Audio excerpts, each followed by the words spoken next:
Everyone, remain calm.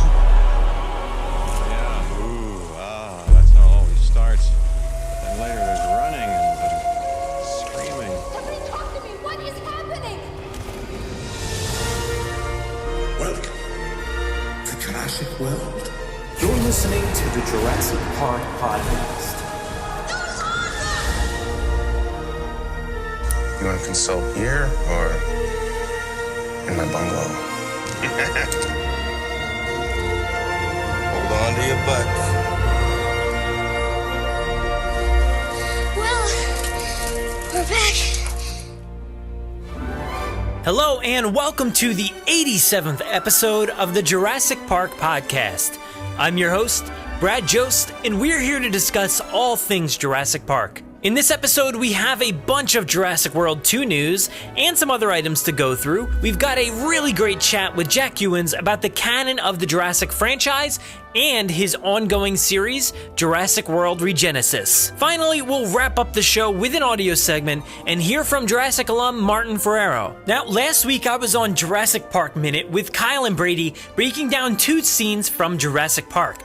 Now, this was the end of the flea circus scene and the beginning of the Brachiosaurus tree sequence. Go download episodes 88 and 89 of Jurassic Park Minute to hear me, and also download episode 87 to hear Jennifer Terrick. But certainly, go all the way back to episode 1, because they do a great job dissecting each minute of the film. I'm also on the Indie Cast this week with a little segment on Raiders of the Lost Ark in concert. Go check it out because the Indie Cast is most certainly my favorite podcast. Also, keep an eye out for me and Jack Ewins teaming up again on a commentary of Indiana Jones and the Kingdom of the Crystal Skull, hopefully later on this week.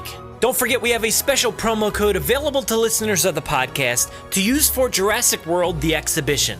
Head to fi.edu or call the museum at 215-448-1200 to purchase tickets and use the code JWGENER to get $5 off daytime adult admission tickets to Jurassic World The Exhibition.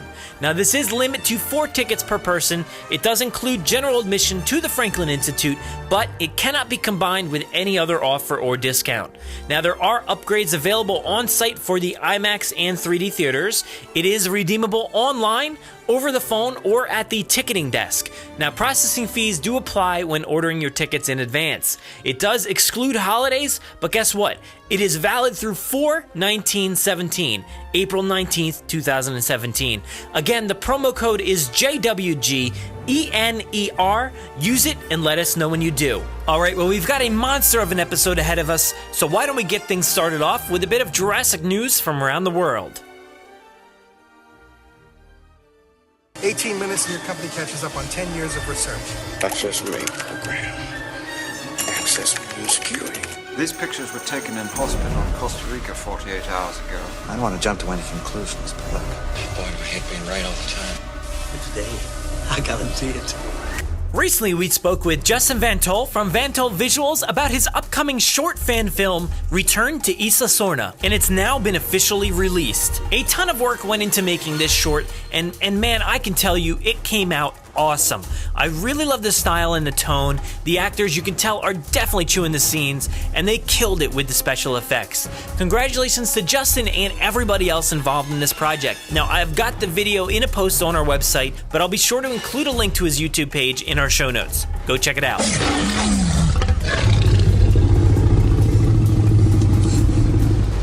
Thanks to Jurassic Outpost for the heads up on this one. If you've been following the New York Toy Fair the past few days, you may have stumbled across Newsday's article featuring a brand new Jurassic World themed VR headset from Skyrocket. Check out the announcement. A virtual reality system from Skyrocket provides a 360-degree experience that brings to life the Jurassic World adventure. The set comes with a VR headset, motion controller with a case, and a free downloadable game. For ages 8 and older, 50 $59.99, available this fall 2017. So wow, yeah, we're all going to be saving up $60 for this fall, because this thing looks really, really cool. It's got this nice military style to the headset and the motion controller, which sort of looks like a cross between a flashlight and a gun scope, maybe. I'm not quite sure there. Either way, I'm ready to live virtually in Jurassic World. I'm sure you all are ready too. So head to our show notes to see the system and find a link to Newsday. Chronicle Collectibles have added another killer item to their already insane lineup of Jurassic maquettes, statues, and busts. This time with the Jurassic Park original female Rex 1/5 scale bust. Now this thing looks amazing, as you'd expect obviously. They've announced a few details here, so this thing will run you $650 at pre-order, and a regular retail price after 30 days is $750. This thing is 19 inches long and 16 inches in diameter. Now, if you've seen the Lost World Rex bust, this one is just like that, same scale, but the original Rex, the one we've been waiting for. It has been casted from an original Stan Winston casting, so you know it's totally worth the price. Now, the pre-order does open Friday the 24th of February 2017 at 12 p.m. CST. Don't forget there are always payment plans to help minimize the stress on your wallet. Head to our show notes to find a link to this awesome piece of work. Let's give a happy birthday this week to Taya Leone. That's Amanda Kirby to you. Her birthday is this Saturday, February 25th. Make sure to spread the word, reach out, and wish her a happy birthday. So now we're stepping into Jurassic sequel territory. If you don't want to hear anything about the people who have been cast, step away now. It's not exactly spoilers, but I definitely like to give the warning in advance. Between the past 2 weeks, we've had a few casting updates. I didn't get to cover it last week when we heard, but Ted Levine from The Silence of the Lambs, The Fast and Furious, Shutter Island, and a ton of other films has been cast in a role in the new film. Now, we don't know anything about his role just yet, but in the past he has played a mix of bad guys and good guys, so it's kind of a toss-up, who really knows? Is he Dodgson? We can only hope, I guess, right? Next on the casting list is James Cromwell. You may know him from the movies Babe. Yes, the pig ones, yeah, that's it. A bunch of TV shows, 24, American Horror Story, Boardwalk Empire, Halt and Catch Fire, and then in Spider-Man 3, he actually played Bryce's character's father. Will he do it again? I'm not sure, but it's certainly a great casting for the film. Lastly, this is kind of one we've been waiting for a little while here. We sort of assumed this much, but we do have a returning character, Dr. Wu, ascending down from the helicopter and returning to the franchise. So where did he go on that chopper? And what is his motivation? It certainly seems a little bit sneaky at this point.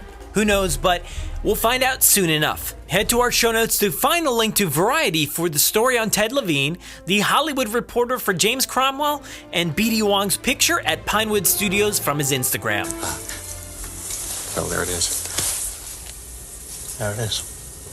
The closest you will ever come to living dinosaurs. Jurassic World, the exhibition.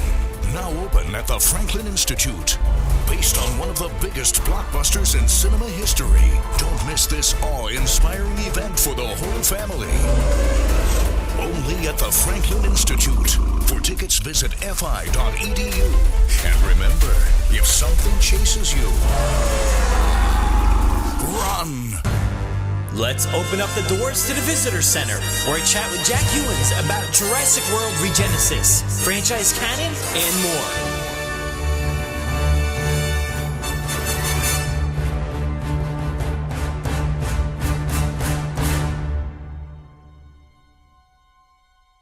So today, here in the Visitor Center, I'm joined by somebody you are all probably pretty familiar with here in the Jurassic community. He's a podcaster, a writer, an artist, and an absolutely positive force in the fan community as the co-creator of the Mizrahi Global website, and now Jurassic World Regenesis. Let's welcome in Jack Ewins. How you doing, Jack? I'm very good. How are you? Good, good. I'm excited about this. I mean, This is actually the first time I've had like a pre-existing Jurassic podcaster here on the show, so I'm really excited about that. That's going to be great. We've got a lot to talk about, but I know we could be talking till the cows come home. We already have been, and we'll continue that trend, and probably after we record as well. So, oh yes. But before all that, I want to start you off with the same question I ask everybody. Oh, here we go. Yeah. I've been waiting for this. You ready? Because I have my answer ready. Yeah. One of these days I'll compile all the answers into one episode and that'll be it. But you know how it goes. So if you're stuck in a kitchen with a velociraptor, what will you do, and will you make it out alive? I would not make it out alive because I would run straight for the raptor's mouth. Ooh. Dive in the hopes, the small chance that raptor would do a number 2 somewhere on the island, in the vain hope that Malcolm will come straddling up to me to say, "There's one big pile of," and I won't say the word because that means you have to edit it. But that is what I hope to be. Dude, that's got to be the best answer. I mean, should just quit now. I mean, that was perfect. Every time I listen to your podcast, I'm like, that's that question. I was like, oh, what answer could I give? And then I just thought of that, and I was like, that's the stupidest answer I could probably give, so I'm going to have to say that one. Actually, I wonder if you'd make it out alive, because I always find that when, like, say for instance, you're playing with a dog or something like that, and it goes to bite your hand, and if you like stick your hand in its mouth, it doesn't actually hurt as much. Or if you like, pry it open or what, it's not as bad as I'm going to give you the bit. serious answer. Dogs don't have sickle claws. That's very true. I mean, yeah. I think while it's biting you, it's going to be kicking at you. As Grant says, it'll slash you here or here, But I hope you like that answer. That's so long. That's perfect. Yeah. And like many others, you're not going to make it out, but at least you have somebody has a story to tell about you after they're done with you. I'll have Malcolm standing next to me, hopefully. Mm-hmm. Yeah, hopefully. Well, it's going to be tough to get him back on the island, but maybe there's a chance. Who knows? So, like I said before, you've got so much going on. You're always working on something, and you're always talking about a lot of stuff on Twitter, and that made me want to get into the Jurassic Park canon with you. You're a big proponent of the canon material. You love these movies, obviously. You've created a bit of canon yourself, and you continue to do that with Regenesis, your own kind of canon in a way. So specifically, what does canon mean to you in the Jurassic franchise? Oh man, that's a really big question. So for me, like for years, between Jurassic Park 3 and Jurassic World, obviously a lot of fans in forums and stuff were talking, and everyone was talking and agreed on that there is no official timeline out there from Universal. So when we were approached for like Maserati Global, we saw it as an opportunity to go, maybe we can create one. So have this, and it was originally devised to be in the back door, which came way late in the game, but that was one of the earliest things we came up with. We wrote this huge document that was the timeline, and that really, added logs to the flame for my curiosity with how canon works in movies, just in general, not just with Jurassic. Mm-hmm. And I came to this conclusion that canon is actually like it's your opinion, because yes, the films which come out are the established canon by the studio, but we live in a reality where no one is taking any of those movies away. They're not going anywhere. Mm-hmm. So you can kind of pick and choose what you want to, what suits you best, what gives you the best and most fun time from that established franchise, wherever it may be. So there was a time when Jurassic Park 3 for me wasn't canon. Mm-hmm. It stopped at the Lost World, and that was where it ended.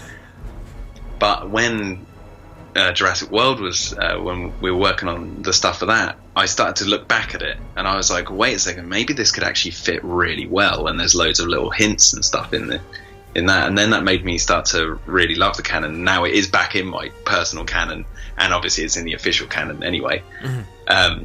But I find that canon, obviously, when you're talking about it, you get a lot of people who say, you have your head canon, which is your own personal canon, and then you have the official canon. And official can mean many different things. It could mean comic books and everything, and games especially. And I know with the Jurassic franchise, there's the big one everyone tends to ask, to my knowledge, is the Jurassic Park the game canon?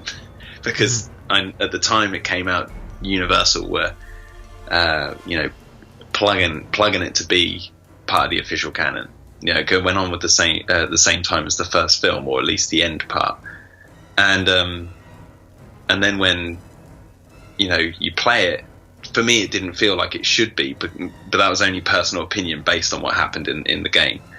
But then when you get to Jurassic World, like the good example is the doors of the visitor center get burst open by the T-Rex in the game. But in Jurassic World, obviously, as we know, the doors, they're a bit rotten, but they're standing. Mm-hmm. So the film kind of retcons it. So when we're doing the Masrani stuff, we figured, well, we've got to try and find a balance between sort of everything and make everyone happy. So that's why we named the volcano Cebu, which is what they called it in the game, and had the Bribri tribe on the island as this native tribe who had been living on the island, as a kind of nod to the game and to the fans. So then the fans of the game who consider it canon can still consider it canon if they want to, despite the visitor center doors and stuff. But also for people who don't want to count it as canon, it's we're now getting a name for the volcano and some tidbits about the what happened on the island. But what it means to me is basically Jurassic is one of those franchises, because like I said, it had that huge gap where there was no films for 14 years. We're all straddling around going, well, what the hell, what's going on?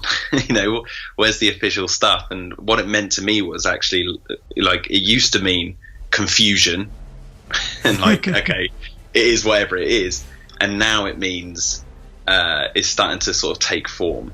And to me, it's important, but at the same time, you can pick and choose. As we'll talk about later, I consider Twister to be part of the Jurassic Park canon, but that's just me. I'm not trying to force that on anyone else, but I will give you my reasons, and then I'll let everyone else be the judge. Yeah. That's the thing, and you said it yourself, picking and choosing, and I think that's what it comes down to, because there's the books, there's comics, there's the games, but then we have the films and the website material, that kind of bridges that gap. They're all separate in a way. They are separate, and I would never want anyone to actually take the Masrani site, for one example, as canon. You don't have to take it as canon if you don't want to. It is for us because we made it. But if the films contradict it, then I'm probably more likely to go with the films, even though I worked on the website. It's one of those things where you can pick and choose, and we were lucky enough to get given the opportunity to try and solidify a few things, the timeline, and we did make mistakes. We messed up a couple of the dates because it was more in line with the actual film release rather than when the film's properly set. And also Hammond's date of birth was a bit of a mixed bag of things, because we got different dates. We wrote one, and then there was one in the Innovation Center that was different to ours. So there's a couple of grievances there, but maybe in the future they could be rectified. Yeah. But it's one of those things where a good example is the Alien franchise, which I'm also a big fan of. I don't consider Alien Resurrection canon. I just don't. I like the end of Alien 3. That is the end for me. That's the end of the story. And Alien Resurrection I do watch, though. I watch it as its own film. I watch it as separate, and I try and divorce it from the franchise so I can watch it as its own thing. And it's a great 90s action, romp, but it's not the Alien sequel, that I wanted. Mm-hmm. So I just cut it, and it has its own little canon. And I think a few people do that with some Jurassic stuff. I mean, like I said, that's what I did with Jurassic Park 3. Mm-hmm. Yeah, that is the big one there. That and The Lost World, people like to just dismiss those. And then there, I believe, I don't remember specifically, was there the comments or something that this is Jurassic World is a sequel to Jurassic Park, so people kind of assume that those movies aren't canon, that they're dismissed completely, but that's not really the case. I mean, Just while you're on that note or on that point, the most clever thing about how Jurassic World, the first thing that connects it to the rest of the films is Malcolm's book. Because as soon as you see Malcolm's book, that's the one that's mentioned in Jurassic Park 3. Done. Yeah. It's already connected just by seeing that book, and they don't need to talk about all the incidences and all this sort of stuff. You just need to see that one book, and that's the visual cue. You know, obviously there are other ones in the film, and there's many connections to 2 and 3. Yeah. But yeah, the book was the main one for me. That was like, yep, there's Malcolm's book. Done. Yeah, and in Jurassic World, I mean, they had to service so many things to get this series back up and get, again on its feet, that they can't just sit there and be like, like a boardroom scene that was cut from The Lost World. They can't just have that kind of moment where they reference all this stuff that happened previously and, get that going again. But, eventually as time moves on, maybe they'll intersplice stuff like that. But, as far even those who count the deleted scenes from The Lost World as canon. I know, yeah. And I don't discredit the people who think that. To me, they're not, because obviously they talk about bombing the islands and stuff. Or not bombing the islands, but disposing of organic assets. Yeah. So which is obviously not true. Yeah. Yeah, and I don't consider even the Roland Tembo meeting RJ in the bar, as awesome as that scene is. I don't consider it canon just because it's not in the movie. For me, it's if I consider that canon, then I might as well consider the deleted scene where Hammond shoots the raptors with a shotgun at the end of the first film rather than the ending we got. Yeah, it's tough because when The Lost World is on TV and in maybe the, I don't know when it was, the late 90s maybe, or early 2000s sometimes, that stuff was in the movie. So people remember that stuff, and that's what they, maybe they haven't revisited The Lost World since then, and they just kind of remember that boardroom scene, or they remember that, scene where he's punching the guy out. So it really depends on how you're taking in this content, because unfortunately, some people maybe aren't looking at your the website there, so they're not diving into that. So that's kind of just off their radar. Other people maybe haven't even read the books, so they don't know the other stuff that maybe could fill the gaps if you wanted it to, even though the books are so vastly different. So it really all depends on how you're taking it in, because like I said, the books are so different. But you could say oh well, maybe this happened or this happened. Kind of take it all into context, and even like that game. We had the Game Trail guys last week talking about that game, and they kind of debated it themselves too. But there's things you could probably take, but it's just does one thing dispel the entire thing, or can you pick and choose? And that's the way I like to see it. Is you can kind of make your own. Yeah, it's like a mixed bag, I think, but. Bearing in mind, if there's anyone listening to this out there who are pulling their hair out listening to this, going, what are these guys talking about? What do you mean Twister's canon with Jurassic? Why am I meant to listen to what you're saying if you're saying Twister is canon with Jurassic Park? But it's one of those things where it's whatever makes you feel happy watching these films, that's the avenue to go down. Don't worry about everyone else in the world or what they think. What matters is your personal home experience sitting on your couch watching these films. Yeah. Because that's what it's all about. Or at the cinema, or however you're experiencing these films. That's what it's about, is your own enjoyment of it. That's just reminded me, there is a question I do want to ask you, actually. I'm actually going to write down, actually, before I forget. But yeah. Yeah, I mean, that reminds me, though, because I think I liked the tweet earlier today that somebody said, don't let somebody else tell you how you want to love something, like a film franchise. It was about a movie, I believe. But that's the thing, don't let somebody else tell you that, because it's your own headcanon. And headcanon, I think, is a legit thing, yes, there is canon, but it usually just pertains to, the movies in this case. But then there's the headcanon, which you can kind of take in as much as you really want. You can take Twister in. You could probably work in, this HBO show Westworld and kind of fit that in somehow. I got a friend who does. He considers. Him in the group on WhatsApp. Jack, another Jack. He always talks about what Jurassic Park could be canon with the new Westworld series, and I haven't seen it, so I can't judge it. But yeah, he's adamant. But it's you're a Star Wars fan. I also consider E.T. a part of the Star Wars universe. not only obviously because E.T.'s cameo in Empire, or not Empire Strikes Back. Which one is he in? Phantom Menace. Yeah. But because obviously he uses the Force, he can lift things up. Mm-hmm. He uses metachlorians to bring plants back to life.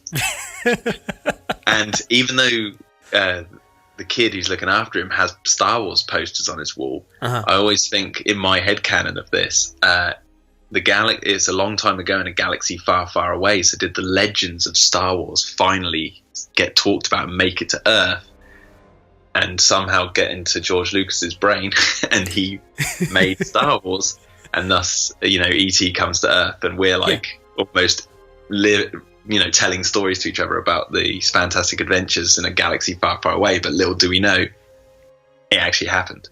But then it comes down to that Halloween scene where you see E.T., right? Yoda. Somebody's dressed in Yoda, and you hear the Yoda theme mixed into that E.T. music there. So it's all this Inception moment. But yeah, it works. And you could say the same thing with Indiana Jones. You got the hieroglyphics of C-3PO and R2. So maybe that's all in the same thing. And I kind of do that too with Indiana Jones, The Rocketeer, Captain America, and The Phantom. Those are 4 movies that are very similar in tone. They're all set in relatively the same age. Yeah, dude, The Phantom, that movie gets trashed, but I love it. Yeah, I think I saw that on TV a couple of years ago. Yeah. That's with Billy Zane, right? Yep. Oh god, yeah, I need to rewatch. I think that's on the British Netflix. Actually, I'll have to give that a watch. Yeah, and have the mindset of Indiana Jones. Yeah, they all kind of tie in because they're set in that time frame. So I kind of like to think that somewhere off in a different part of the world are these guys. They're all doing their same thing, or they're all fighting the Nazis. So that's the common denominator there. But Well, the weird thing is, obviously, listening to this, someone might be going, well, then why don't you just have Jurassic Park in the same universe as Muppets Christmas Carol? And it's well, if you really do want that, who's to say not? If you want to work that in there somehow, do it. Just do it. Have fun with it, because movies are meant to be, they're entertainment. They're meant to be distracting us or inspiring us, whatever. So just, if you want to do that, do that. But yeah, that's it, I think. Yeah, I think when it comes down to it, as long as your headcanon, you don't have to live by this rule, but I think headcanon isn't necessarily wrong unless it's dispelled by something that overwrites it within the series. And you, like you said, you can kind of pick and choose, but you do sort of have to toe that line and be like, all right, well, this does actually happen, so I kind of have to believe it. But if you want to, it doesn't matter. But it's a tough line. I can't even argue with it myself because I'm who cares? But also, there's this, so it's tough. It is tough because there's even there's some scenes you want to omit from a film in your canon. For example, the gymnastics scene from The Lost World. I bet there's many people out there who would love to skip over that somehow or have something different happen in that scene.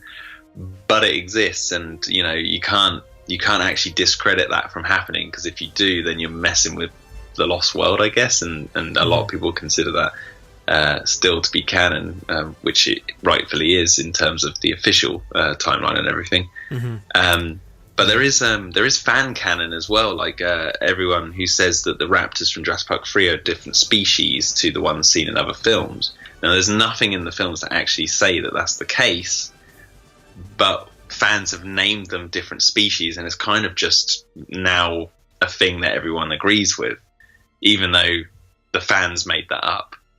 So it's interesting how the fans changed the canon based on what the consensus, I guess, between the fans. Yeah, and I don't think there's any fan out there who thinks they're the same raptor.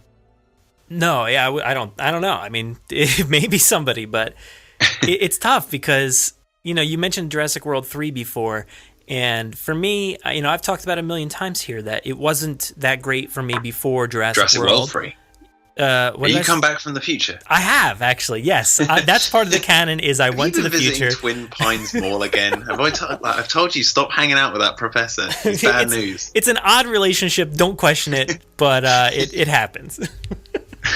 No, see, dude, that's the problem. Yeah. When I talk about these movies, I get them, like, there's so many, the titles are so messed up that it's I call Jurassic World Lost World all the time, or I call the Lost World Jurassic World, because this world is world too many times.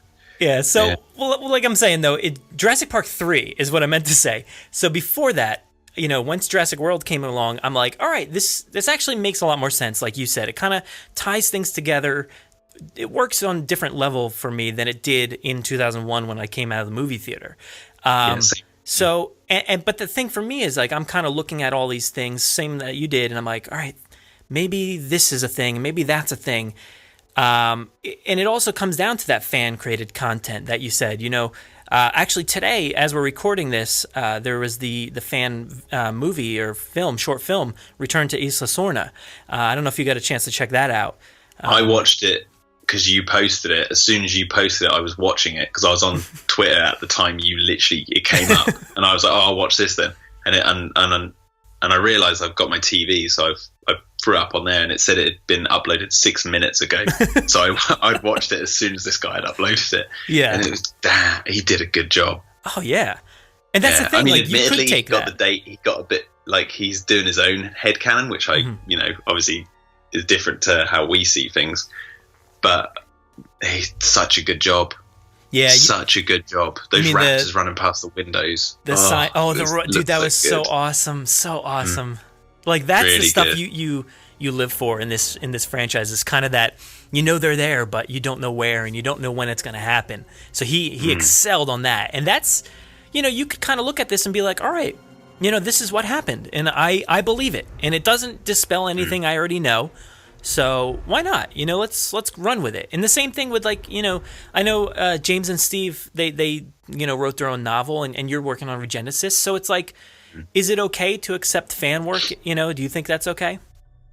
Well, again, it's up to the individual who watches the fan work. I mean, I wouldn't want anyone to consider Regenesis if they didn't like it or they didn't want to consider it canon. But if someone did turn around and say, hey, by the way, I've read Regenesis and I consider it canon with the films, then I'd be like, hell yeah, why not? Like, that's what it's designed to be. So yeah. If it works for you, it works for you. But if it doesn't, who cares? It's that's the nature of fan work. It's meant to be. It's almost let off the leash a little bit more than all the official stuff that's made. Like, you know, fan work is more, you know, hey, look, this is just, you know, just take it as it is, and because it's coming from a place of just pure creative love for the thing that it's based on. Mm-hmm. So yeah, and I mean, I personally loved this fan film I saw today.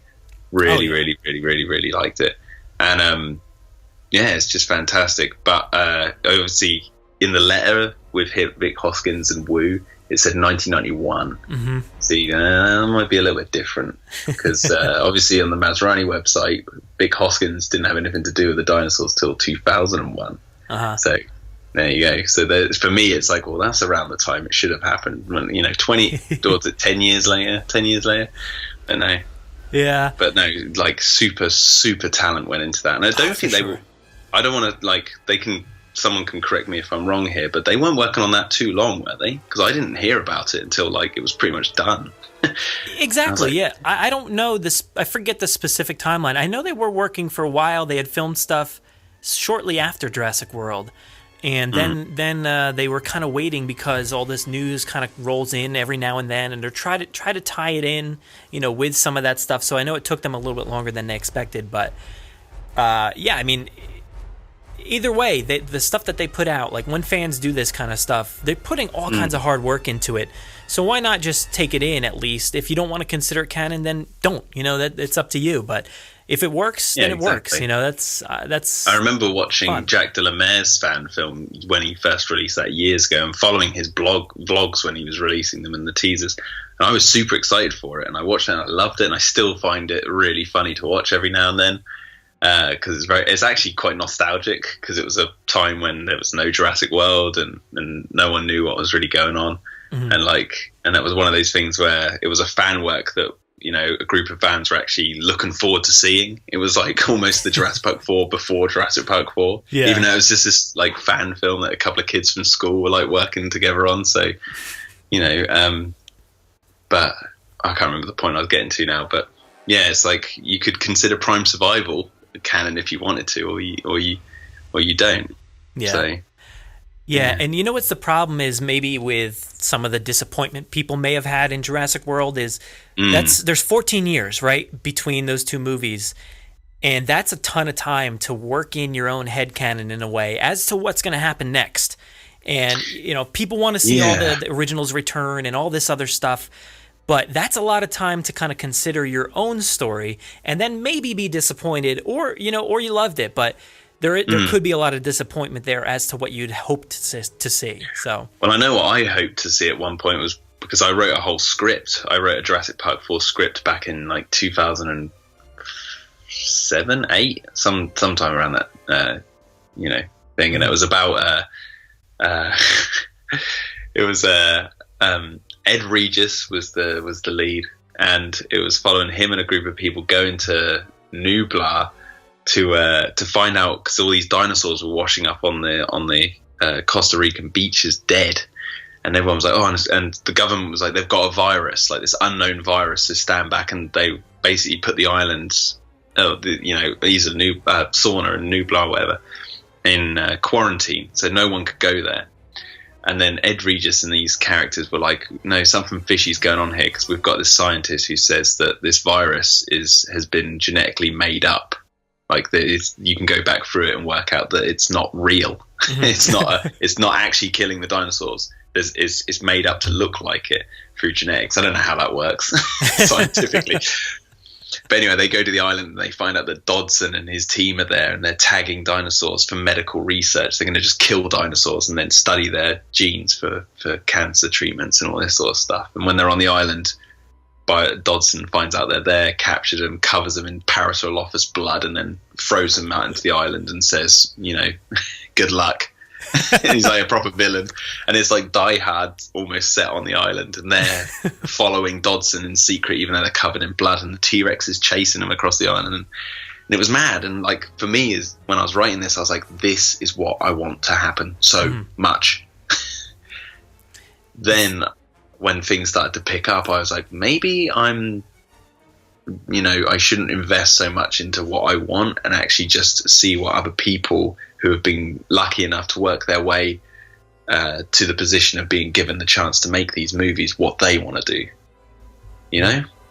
Because, you know, I think whenever someone's given the task of making a movie, it's no small project to undertake, especially something as big as Jurassic after 14 years and having that responsibility of bringing that back with 3 films behind it and this fan base that's been bubbling, you know, over 14 years.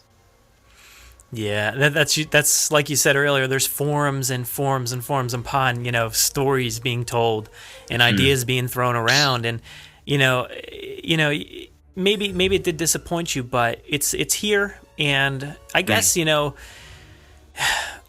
you can definitely say our Jurassic World doesn't exist, and whatever comes next doesn't exist, and just end it. You know, because a lot of people have done that with Star Wars and stuff like that. You know. They don't consider the prequels. They don't consider the sequel trilogy. It's, you know, once Disney takes over something, it's like, oh, it's going to be Disney-fied and nobody's going to want to see it anymore. It's going to be stupid. You heard all kinds of stuff, and now people seem to love, you know, the Star Wars franchise and what they've done. In that case specifically, do you kind of wish that maybe Universal would say, all right, from this point on, including the 4 movies, everything is canon. Everything we make is canon. No, 100% no on that. because I'll say it as this: I'm a fan of Star Wars. I have been since, you know, like everyone, since you're a kid. But I'm not into Star Wars as a lot of people are. I'm actually, and this is what the point I'm getting to is, I'm actually a little bit like scared of how much content there is out there for Star Wars that they're considering canon. So when, like, for example, in Rogue One, when you meet the Forrest Whitaker's character, and everyone's like, oh, he's from the cartoon series and all this sort of stuff. And I'm thinking, well, obviously the film tells pretty much all you need to know about his character in that film, and you don't need to watch it. But part of me does want to go and find out. But then I know if I find out that, then I've got all this to find out, and then there's this book I got to read, and it's like it's all daunting because it's all canon.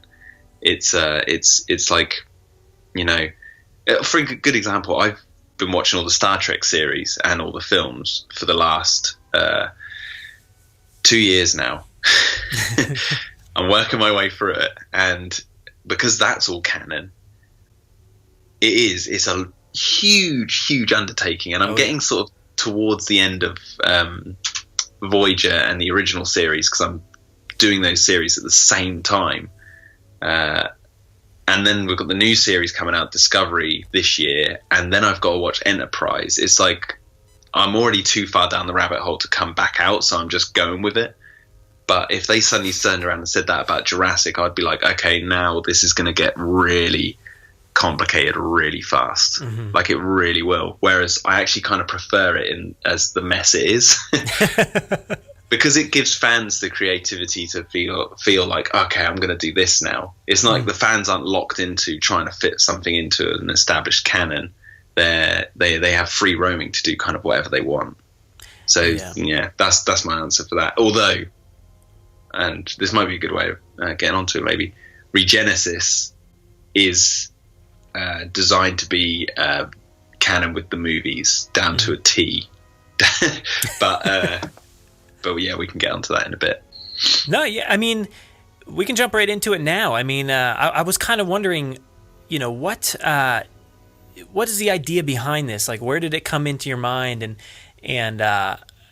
you know, where are you getting all these concepts from that you kind of want to tie in, whether they're canon or not or whatever? So, what for Regenesis? Yeah.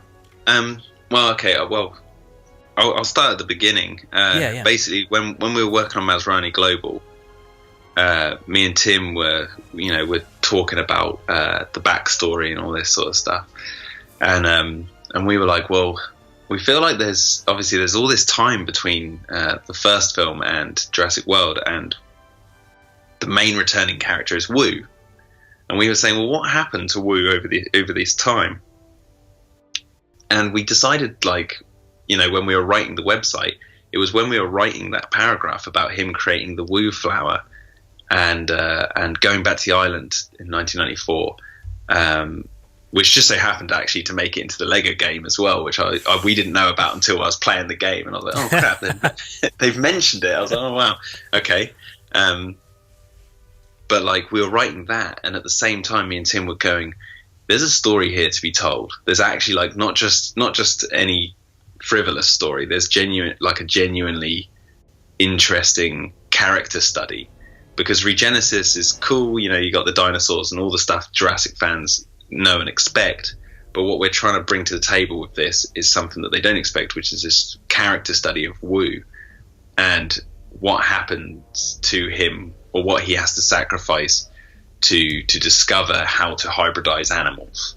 And it all stemmed from, you know, the line in the script where, you know, Masrani says, you know, he's talking about the Indominus to him, and he's like, it's killed people, Henry. And he's like, oh, that's unfortunate.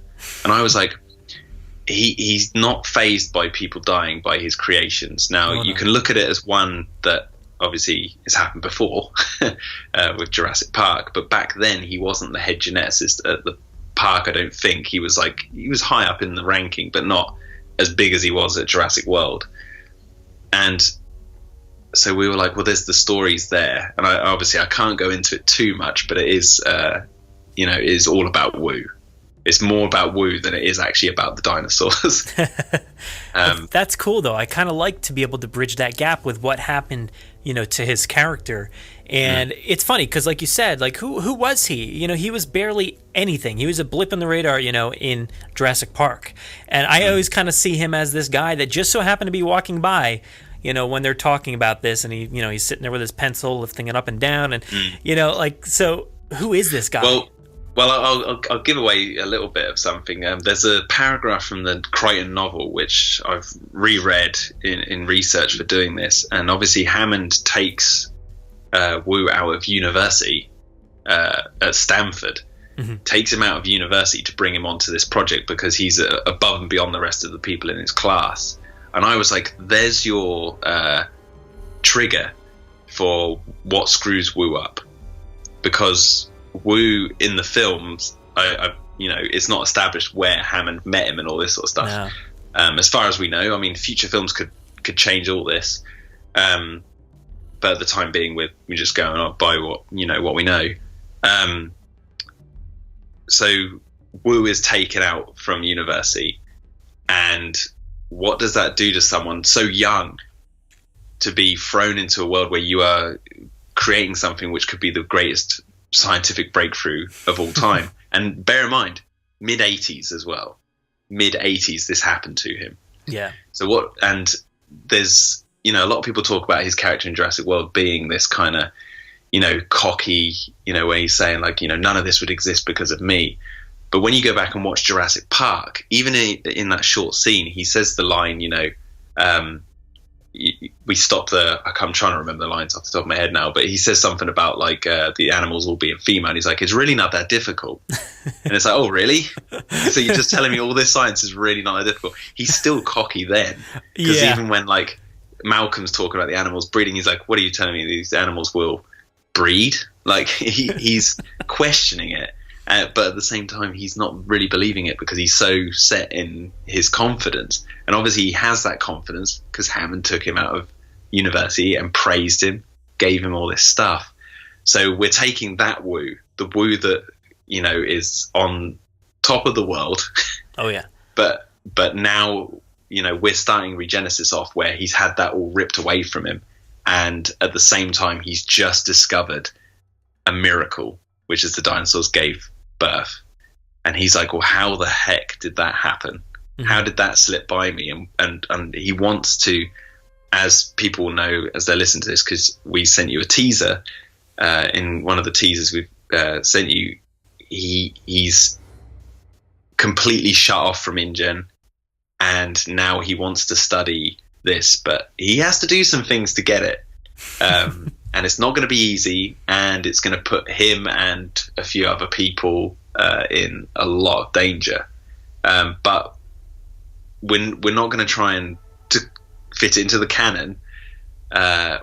Wu is not necessarily going to be, let's put it this way, he's not necessarily going to be directly affected by the events. Like he's always going to be in the right place at the wrong time. Let's put it that way. Yeah. So he is unfortunately that's unfortunate in Jurassic World will hopefully make a lot more sense in terms of why he reacts to people's deaths in such a kind of like, oh, okay, all right, that happened kind of way, Yeah, I mean that's the thing. Like Jurassic World has kind of changed almost his perspective in a way. He's so young in Jurassic Park. People are like, all right, he's just a young guy doing his job.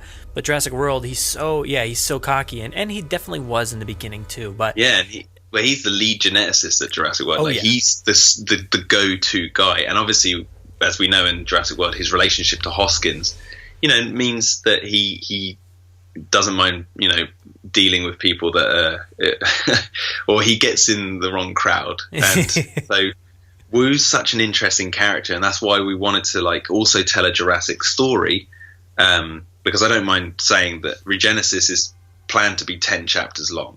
Okay, yeah, I was going to ask how long you were it's going to be 10 chapters, and when you put all those chapters together, it should hopefully feel like another movie.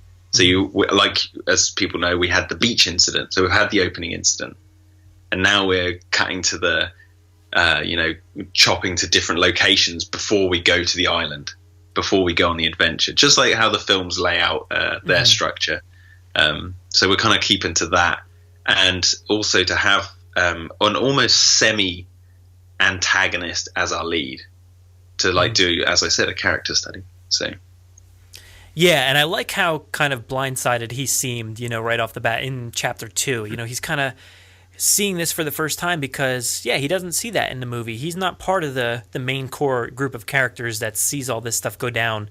We don't get to see how he reacts. And now we get to see that he's, shocked by a lot of stuff. So I'm really interested to see where he goes from there, and specifically that teaser. It's great, and if anybody wants to see that, that's up on our website right now, JurassicParkPodcast.com, and there actually may be a hint to what's to come in Chapter 4 too, so keep your eye out there.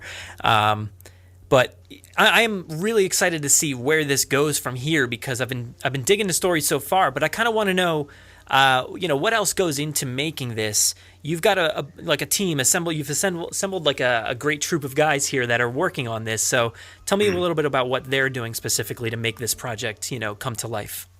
Well, it's obviously there's 4 of us working on it at the moment. There's obviously myself, Tim, and we've been there from the beginning, and Manuel's actually been there from the beginning as well, because we asked him very nicely. We were like, dude, he did the opening video for the Masrani website, and that's through Universal. That's how we actually got talking to him, even though I'd been following him on Twitter because of his Jurassic Park 4 teaser that he posted on his YouTube channel way back after the Mark Englert poster dropped.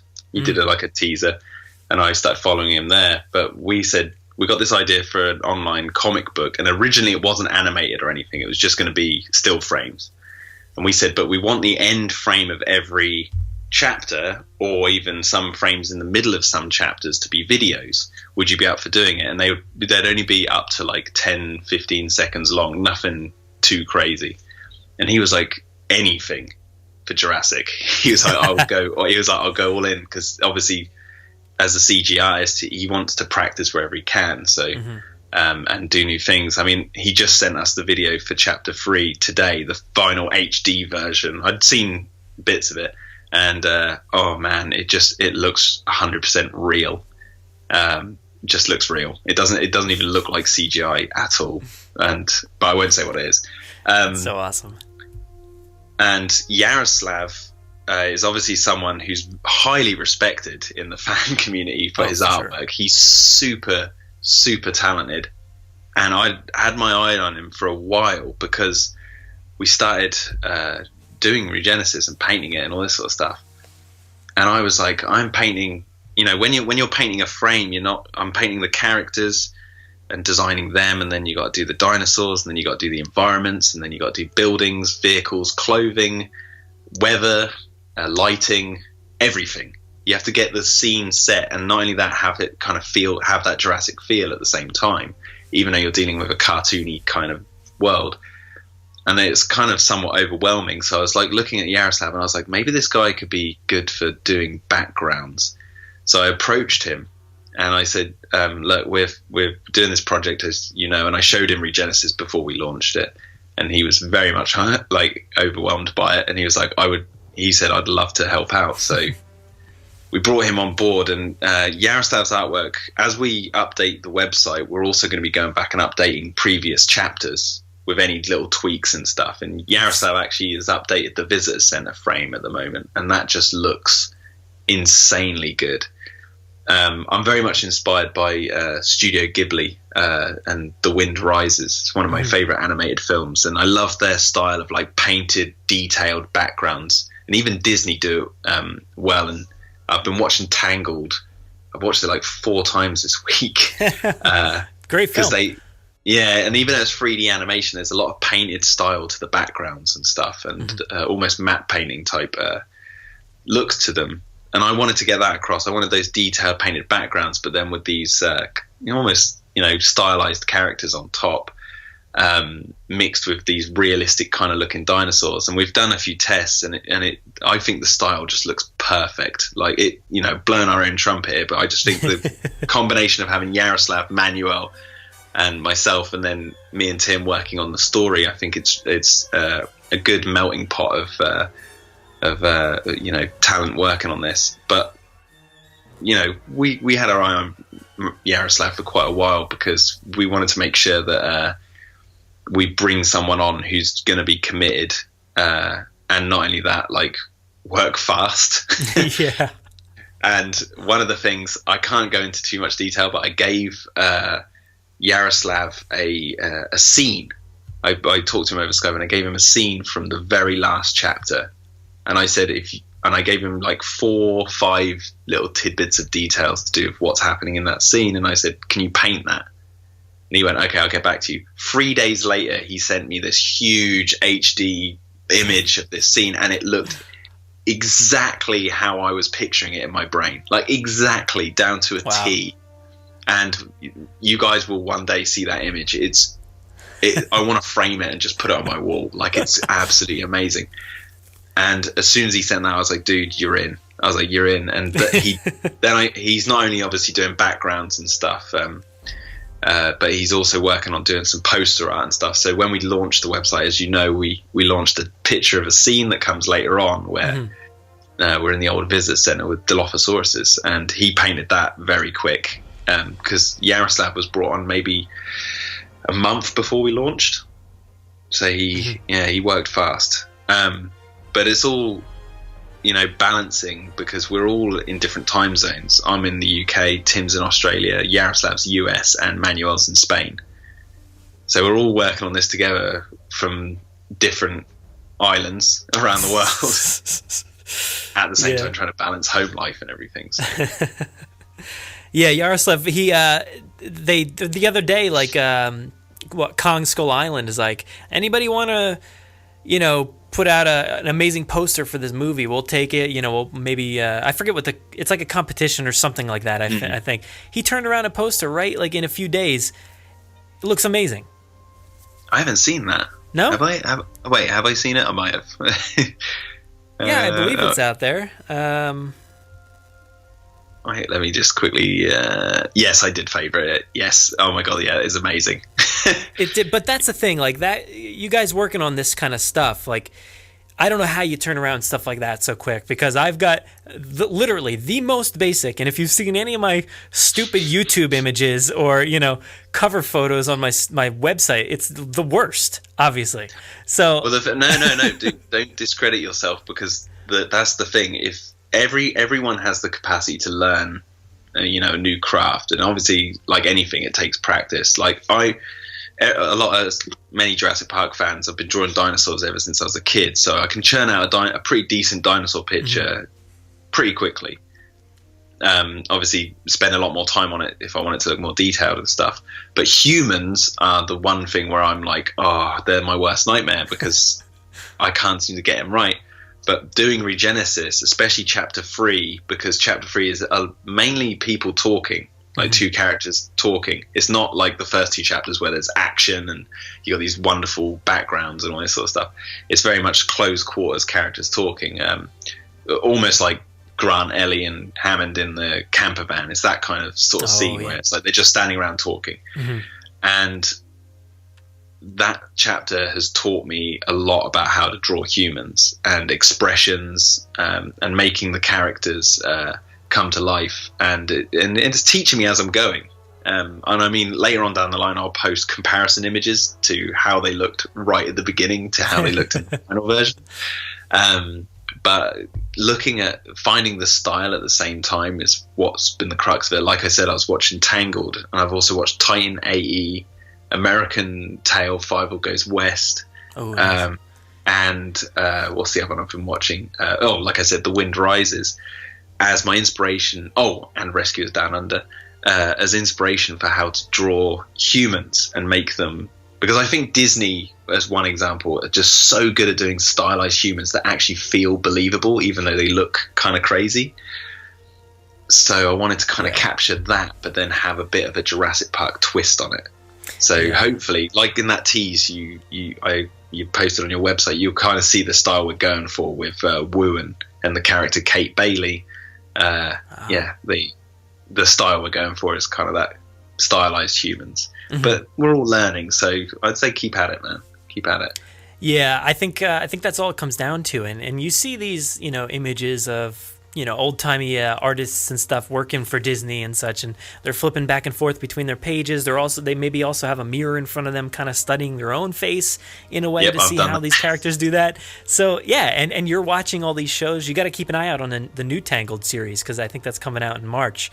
Really? Yeah, it's on TV, but it's a different art style too. So it's going to be really interesting how that plays with the movie. 3D animation? I think it's 2D. I think so. I don't specifically know. I haven't seen too much about it, but I know it's different. Definitely have to look for that. But I think it's cool though. You know, you see this stuff and you believe they're the same characters. You know, they look very similar to how they look in the movies, and they sound the same, they talk the same, and it's cool to see that interaction. Yeah, that's another thing, is trying to get these characters, because obviously Tim's working on the website, and he's he doesn't want to be known as someone who builds websites. He'll hate that I've said that, but he's very good at building websites, so he can't help that. But he's building the website, but he's also helped write the entire story. And when I'm painting the frames, I'm writing the dialogue just like really quickly, and then we'll edit it together. We have a document that we work from, which has all the dialogue in it.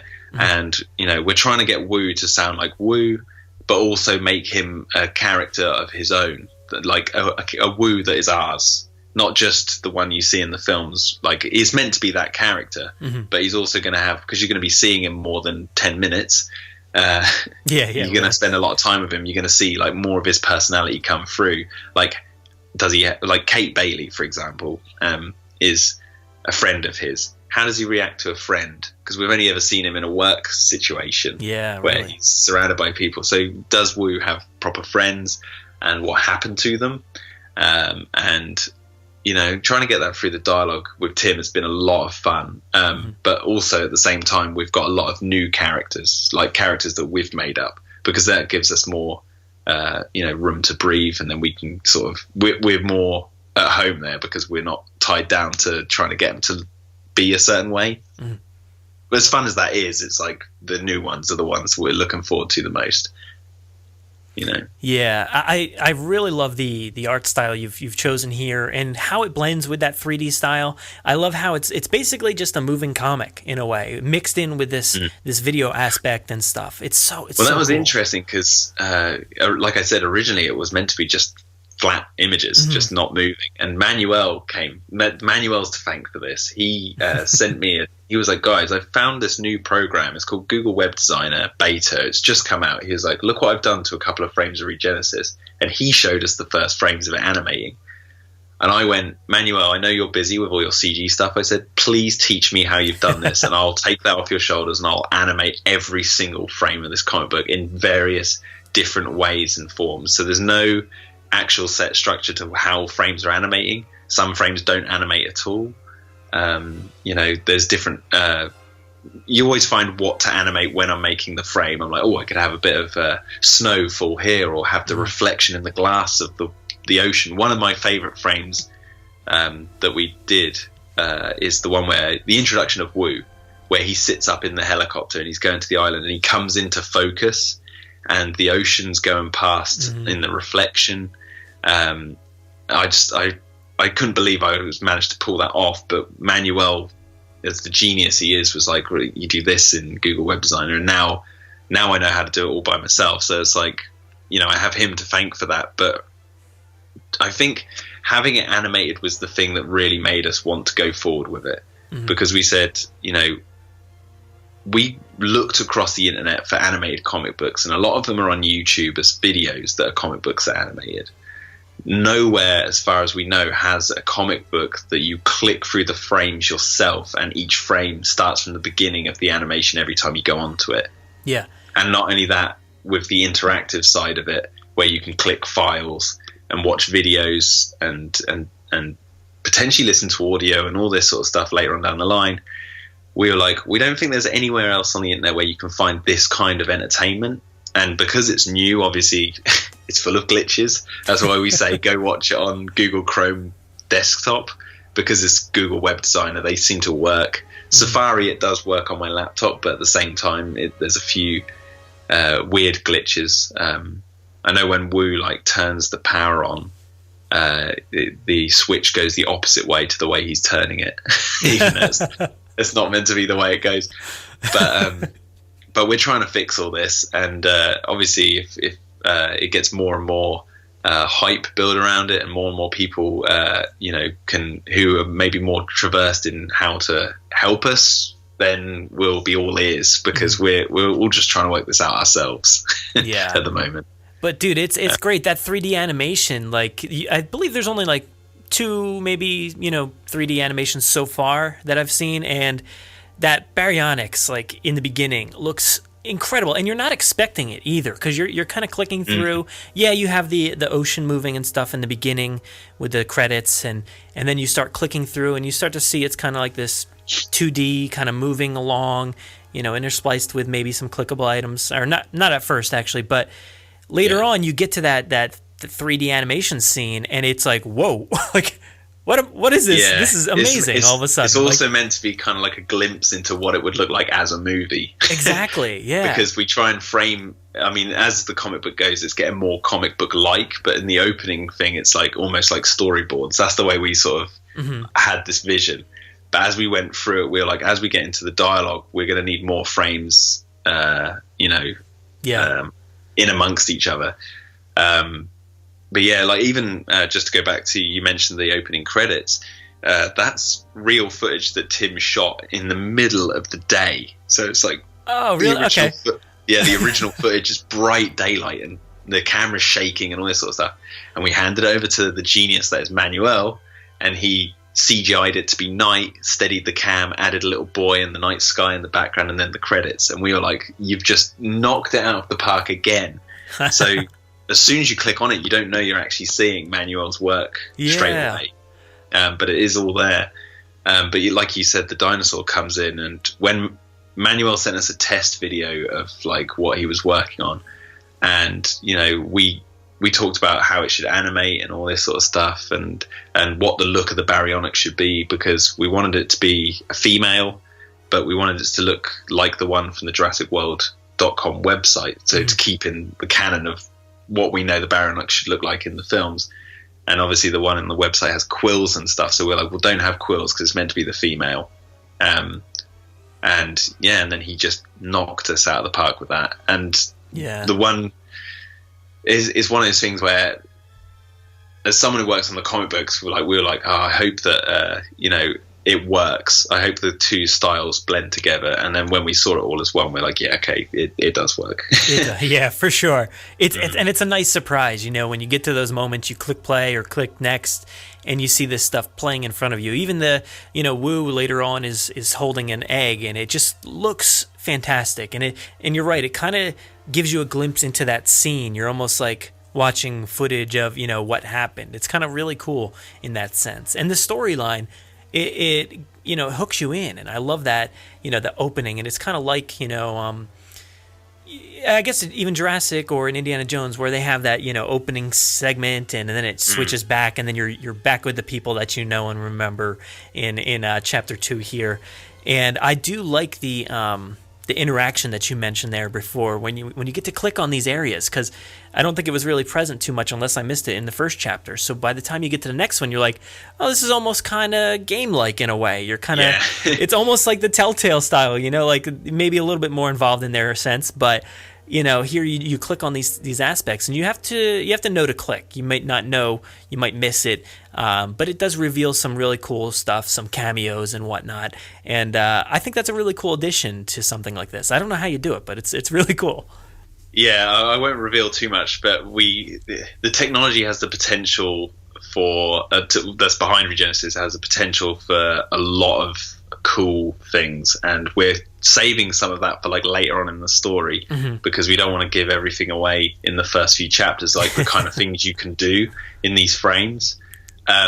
But also at this time, we're also looking to like have it as a fan collaboration as well. That's why I put the tweet out to get someone to write what, the gist of what Alan Grant's transcript was. Yes. And Roland Squire gave us that. And obviously later on down the line, we may have a few other fans working on some other stuff that will be linked into this. And I want to get something that you do somehow mixed in. Obviously, that might be quite soon, but yeah, it's like you said, it feels like a game as well. Yeah, we've been calling it a hybrid. We've been saying sure.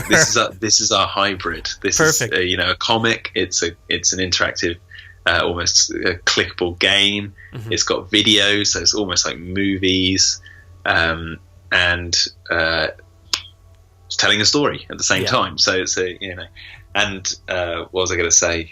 I was just going to say Tim does the music as well. Yes. Which Tim loves making music, and he wants to keep doing it for this, and he's getting better and better at it. And we originally had like over the credits, we had the Jurassic Park music. We had an unused track from the original score. I think it was the one where the raptor's in the shed with Ellie or something. Mm-hmm. And it fit so well. But then when Tim gave his music, we were like, this feels way more right.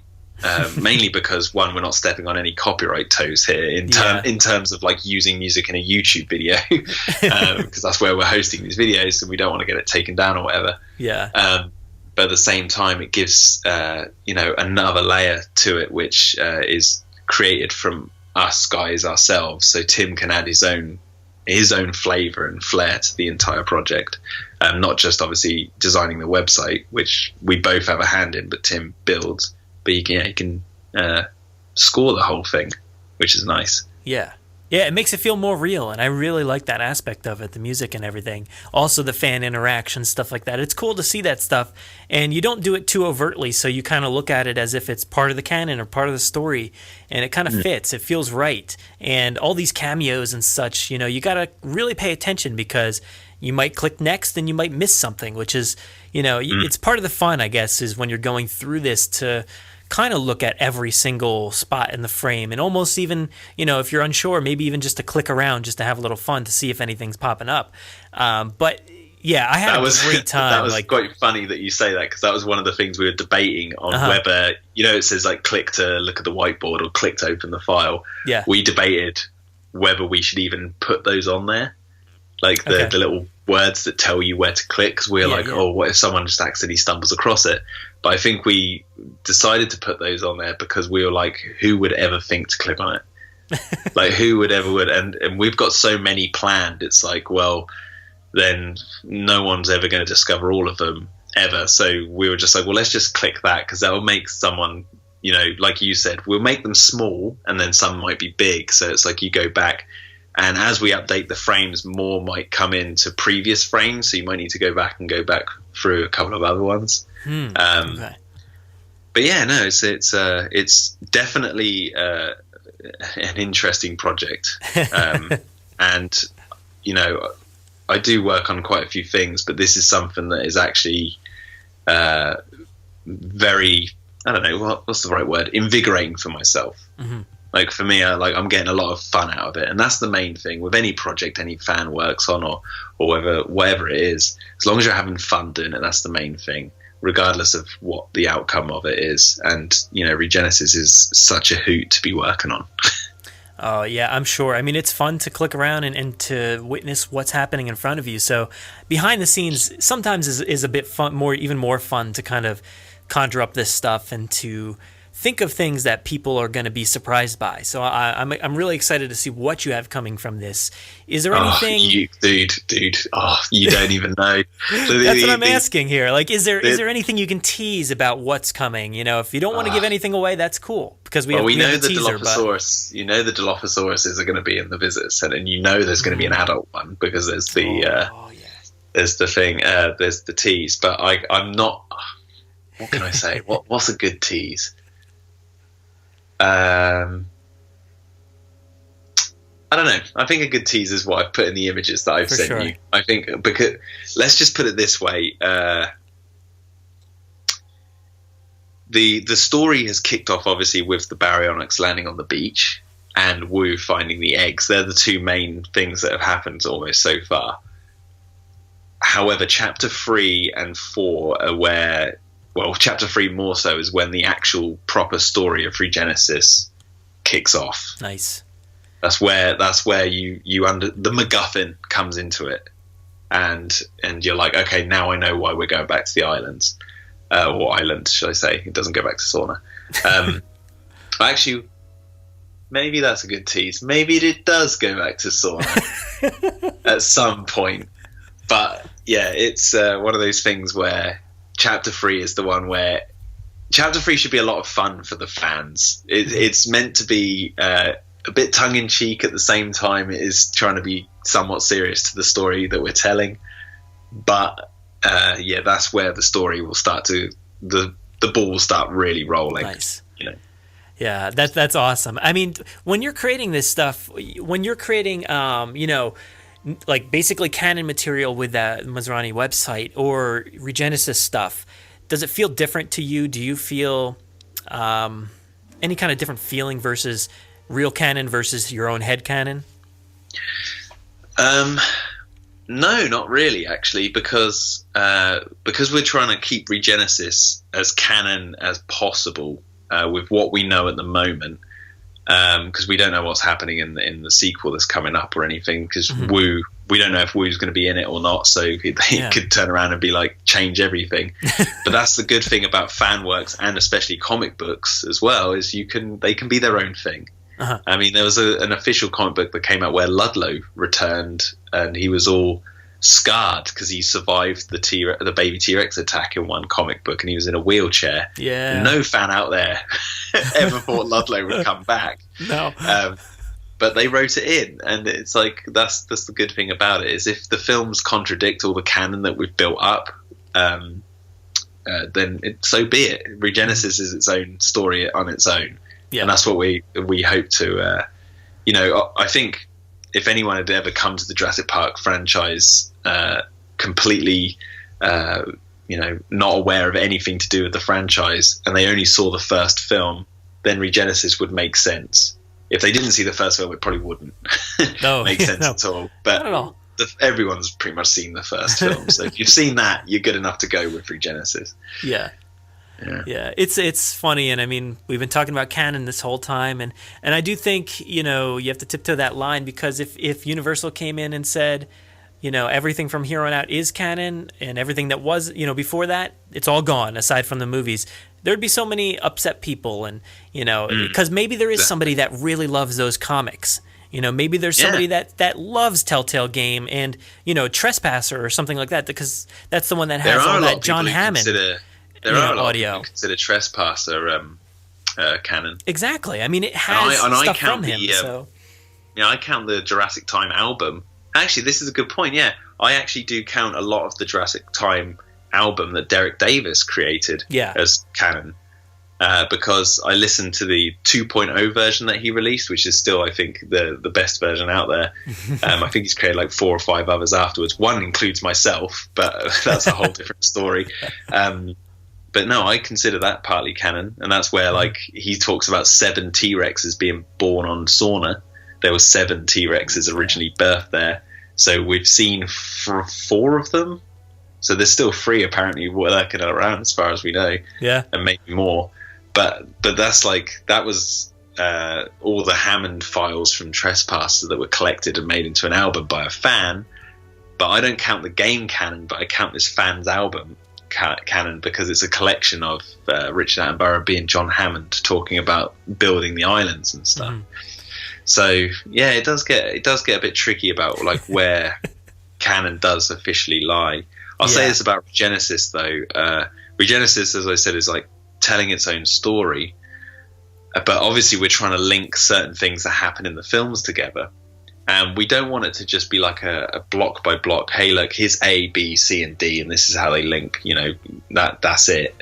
Because that's boring. We want to make it interesting.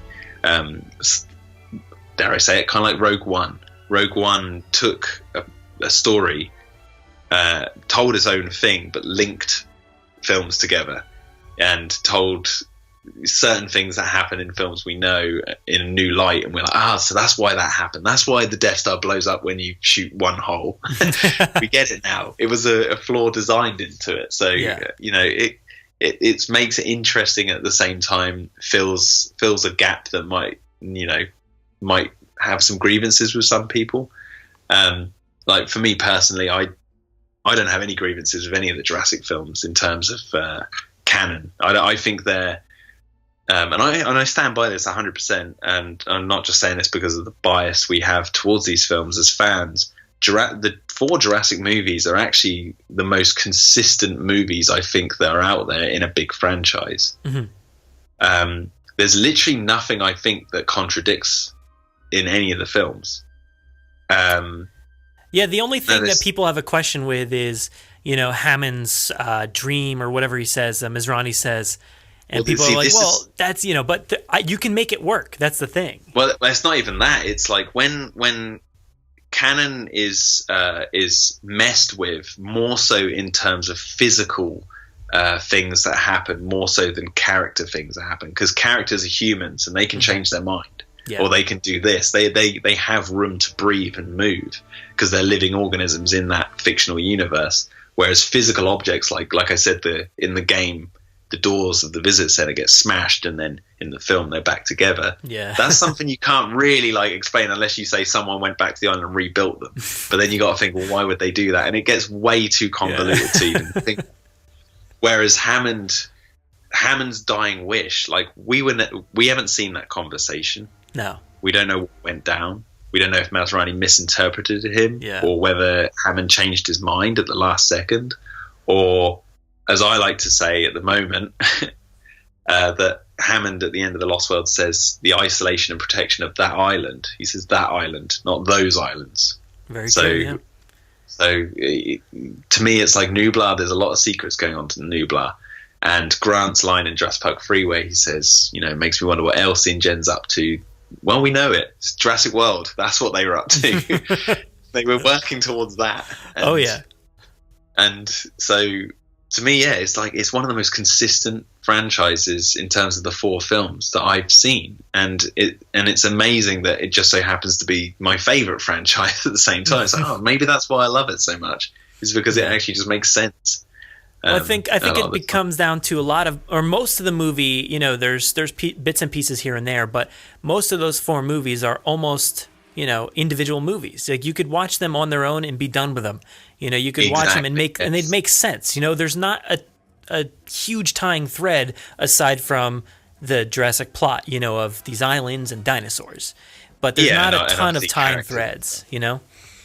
I think Trevorrow said in an interview like a few years ago, he said, you know, they were talking about whether they would make a Jurassic film one every year like Marvel or Star Wars or whatever. And he said, no, these films come out, you know, once every 3 or 4 years. And even then they're their own contained story. So you can pop anyone in and you'll know what's happening. You don't need to watch all the other ones. Yeah. And I love that. That's what I love about the franchise. Like one of my favorite things about it is that, because as much as I have grievances with Jurassic Park 3 in terms of the overall structure of the movie compared to the others, as its own movie, it actually tells a pretty damn solid story about a guy learning to, you know, talk to raptors. Yeah. It literally, it makes so much sense in its own little bubble. But then when you compare it to the other ones, it starts to, you know, have a few holes. But, you know, that's what I love about it. That's why I still love Jurassic Park 3, because you can just watch it on its own and it makes sense. And that's with all of them, actually. Yeah. You know, that's how we feel. I actually reached out to a lot of, you know, people on Twitter with a poll to find out, you know, what exactly do you think of the canon in the Jurassic Park franchise? So, you know, I put out these results here. There were 4 results, and we actually came back with a tie. So I feel like the fans are confused, you know, because we had a tie at 28% with the response, what canon? And also makes perfect sense. So what canon and makes perfect sense are 2 completely opposite things. Yep. So people are confused. You know, people don't necessarily know what's going on in terms of canon. And I think that's okay, because we've broke it down certainly enough here that it doesn't really matter. You can pick and choose. So next up on the poll was at, you know, 24%, which is very close still, was I pick and choose my canon. So that's a good result. I'm shocked it's one of the most interesting interesting subjects, I think, of the franchise. Oh, for sure, because there's so much debate behind it. You know, with Star Wars now, there's not a ton of debate. I mean, yes, you can everyone pick and choose, agrees but what goes where. Exactly, and it makes a lot of people upset when you tell them what to believe. You know, specifically. Yeah, and I mean, as fun as a franchise is for being solidly canon, I mean, I love. But as I was saying, I'm watching Star Trek, so I absolutely love that I'm watching an episode in Deep Space Nine where they go back in time and they're in the original series. Like there's an episode where they just used footage from the original series and digitally enhanced and put 2 actors from the new series in there, and they interact with the old characters and stuff. And it was like, wow, this is amazing. And then you go back and watch the old series and that episode isn't in there.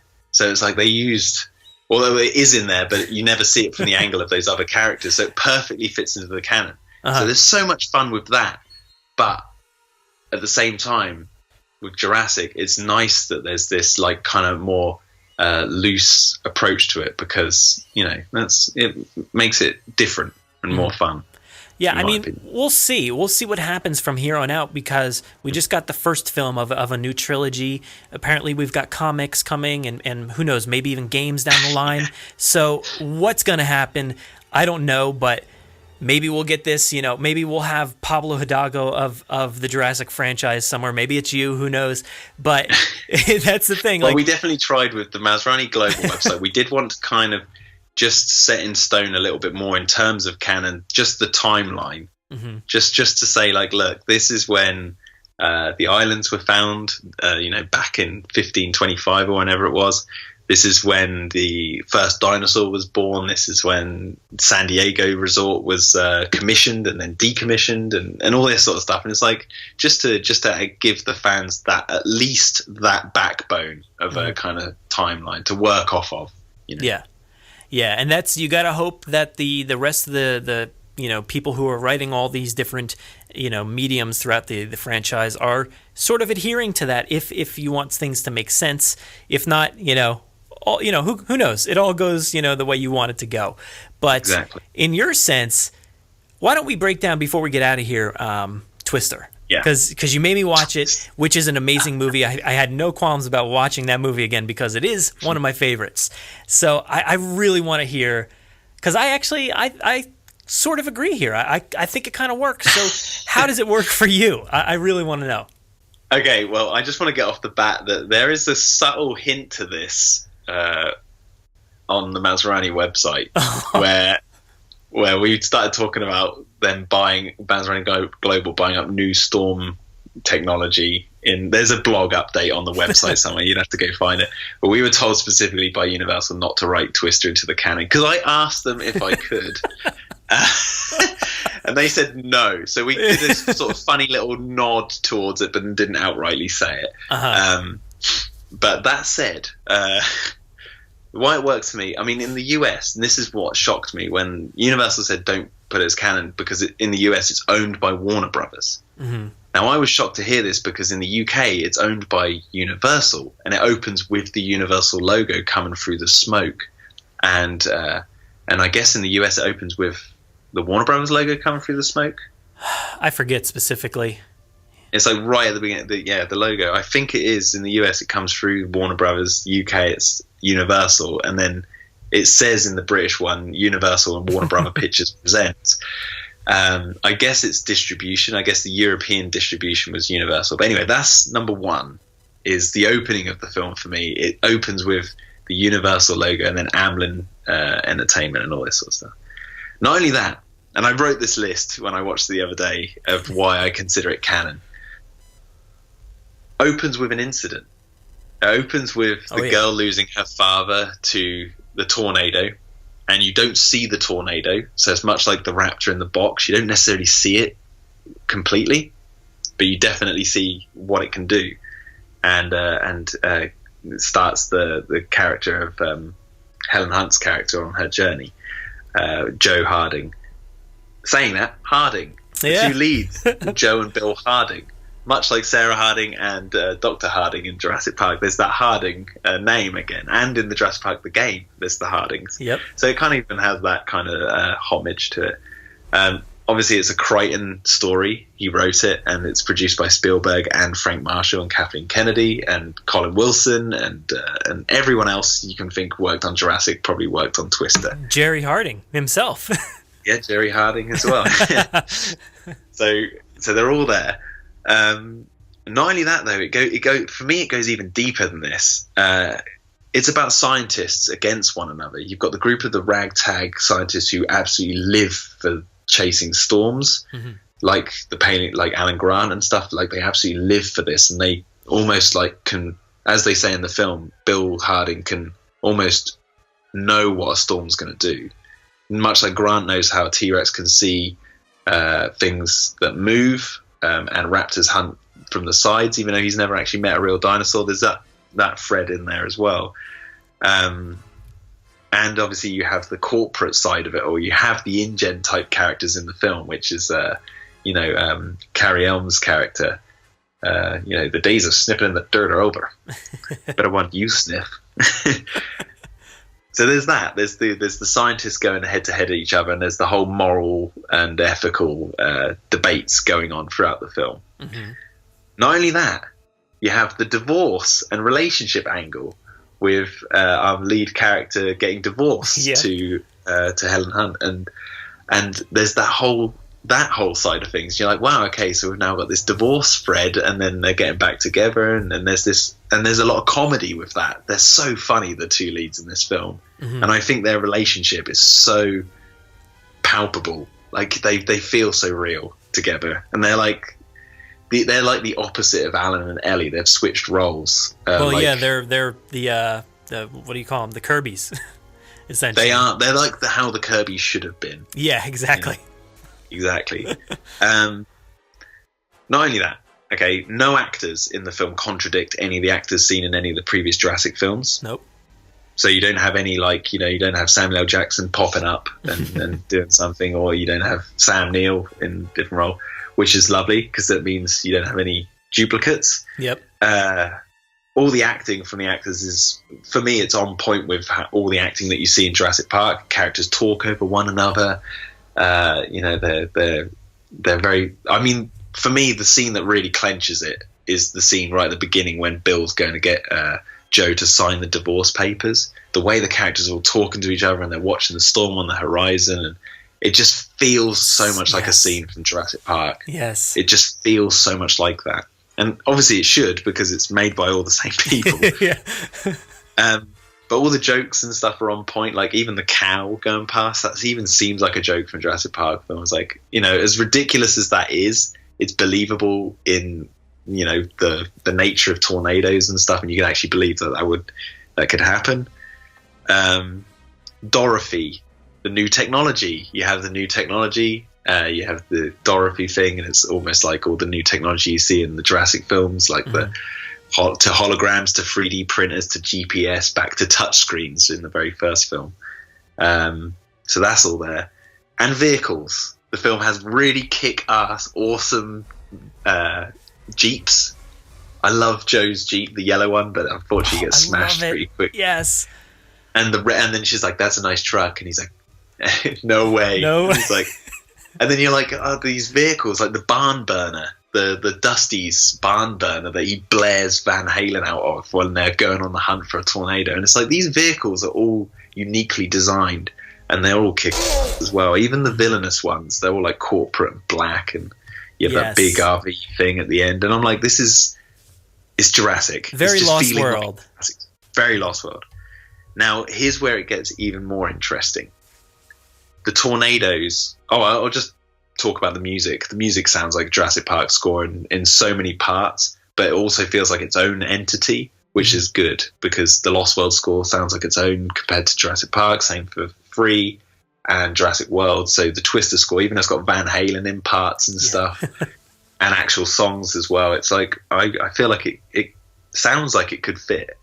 And there's definitely a nod almost to it in. I think this is, speculation here, but like there's a track when Masrani's seeing the Indominus. There's a bit of music that like goes like that with these oboes, and it sounds so much like the Twister soundtrack. And when I heard that for the first time, I was like, "Oh my god, this is making it even more canon for me." It really is. But anyway, as I was saying, right, I'm nearly at the end of my list, and then I'll get your thoughts on it. The tornadoes are like dinosaurs. You have different sized ones, from the F1s to the F5s. The F5 is the T-Rex. The F1 and 2 and all that, they're almost like the Raptors. They're the little ones that will smash the place up. But they even do it they talk about them in size and scope and all this sort of stuff. But even the sounds, they use dinosaur and monster sounds for the tornadoes to make them really sound like they're alive and these like visceral living creatures, even though they're just weather. And that alone, that's like, they're the dinosaurs, these are the scientists. So you kind of get a sense that like I said, these things are alive. So that makes it almost feel very much like a Jurassic film for me.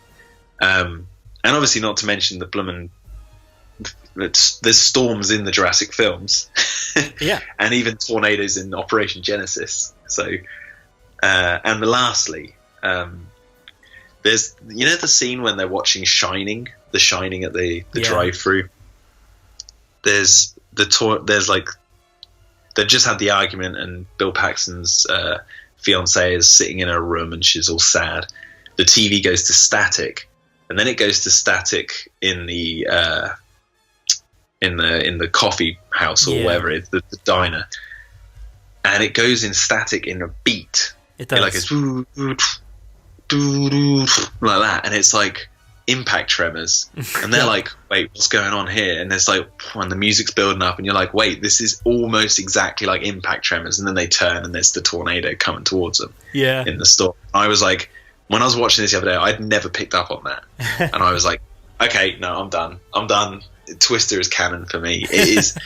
And it's nice because it doesn't obviously directly link with the story of Jurassic Park at all. Mm-hmm. But it's nice to think that when you're watching these scientists out there in the world, and there's all these politics and stuff that feel like a Jurassic Park story, it's nice to think that while Bill Paxton's chasing twisters, there's the T-Rexes roaming around on Nublar somewhere. Yeah. Or Alan Grant and Ian Malcolm are out there somewhere. Like my dream scenario is to get Bill Harding and Joe Harding into a Jurassic film, but obviously I think the actors, they're not, they wouldn't be able to reprise their roles as well as I'd hoped. So I kind of like it's kind of this entity that lives in the past now. Yeah. But there you go. There's my 2 cents on Twister. I hope everyone enjoyed listening to that. I don't think it's as crazy as it first, initially sounds, because I went in not knowing what the connection was itself, and then it did dawn on me in a way, because it's got that 90s feel. It feels scientific, and they do take that time to discuss these problems and these issues, and the computers look identical, like they're all working off these old programs. The storm itself, like you talked about, that's the main focus of Jurassic Park, and there's always rain somewhere. One of the things I got from the movie was that they want to discuss how to put this, I guess, talking about the inside of the tornado, being in there for the first time, seeing what it's capable of. And that felt very Jurassic to me, because literally they've been on the outside this entire time, and now they're on the island in the thick of it, finding out what it's like for the first time. So I felt that was a good balance there between the two. Yes, because right at the beginning of the film, the NSSA say that there's going to be this freak period of storms that are going to happen. Mm-hmm. And they can't predict what's going to happen. And obviously, as the audience members, we know they're going to see worse and worse storms as we go. But it is like this unique, tiny little event that happens that these characters are finding themselves in. So it's not like there's going to be a Twister 2 where they're chasing another group of tornadoes. That's just not going to happen. And it didn't happen.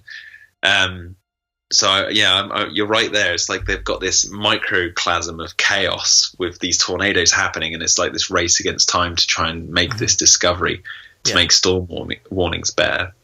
And I can't even remember the first time it hit me. I think it was because I've had Twister on DVD for some years now, and I remember maybe it was 5 years ago or something. I popped in, I was just watching, I was like, I know this is written by Michael Crichton, but my God, this is even Jan de Bont's, or I don't even know if I'm pronouncing his name right, the director, his style and everything, it feel like I would love him to come on to do a Jurassic film. I I probably should have researched it. I don't even know if he's alive. Very true. I don't know either. I haven't caught up with what he's been doing, but his style there is he brought his own flavor to it. Obviously, it's its own thing because it's Twister, but at the same time, it is using a lot of things that we know and love from what they've done with Jurassic. Yeah. But because I see it as a Jurassic or a movie just set in the same universe as Jurassic, it's nice to have those different flavors in there to make it separate. Van Halen, like I said, is in part of the score. To make it feel really kick and almost ominous at times as well.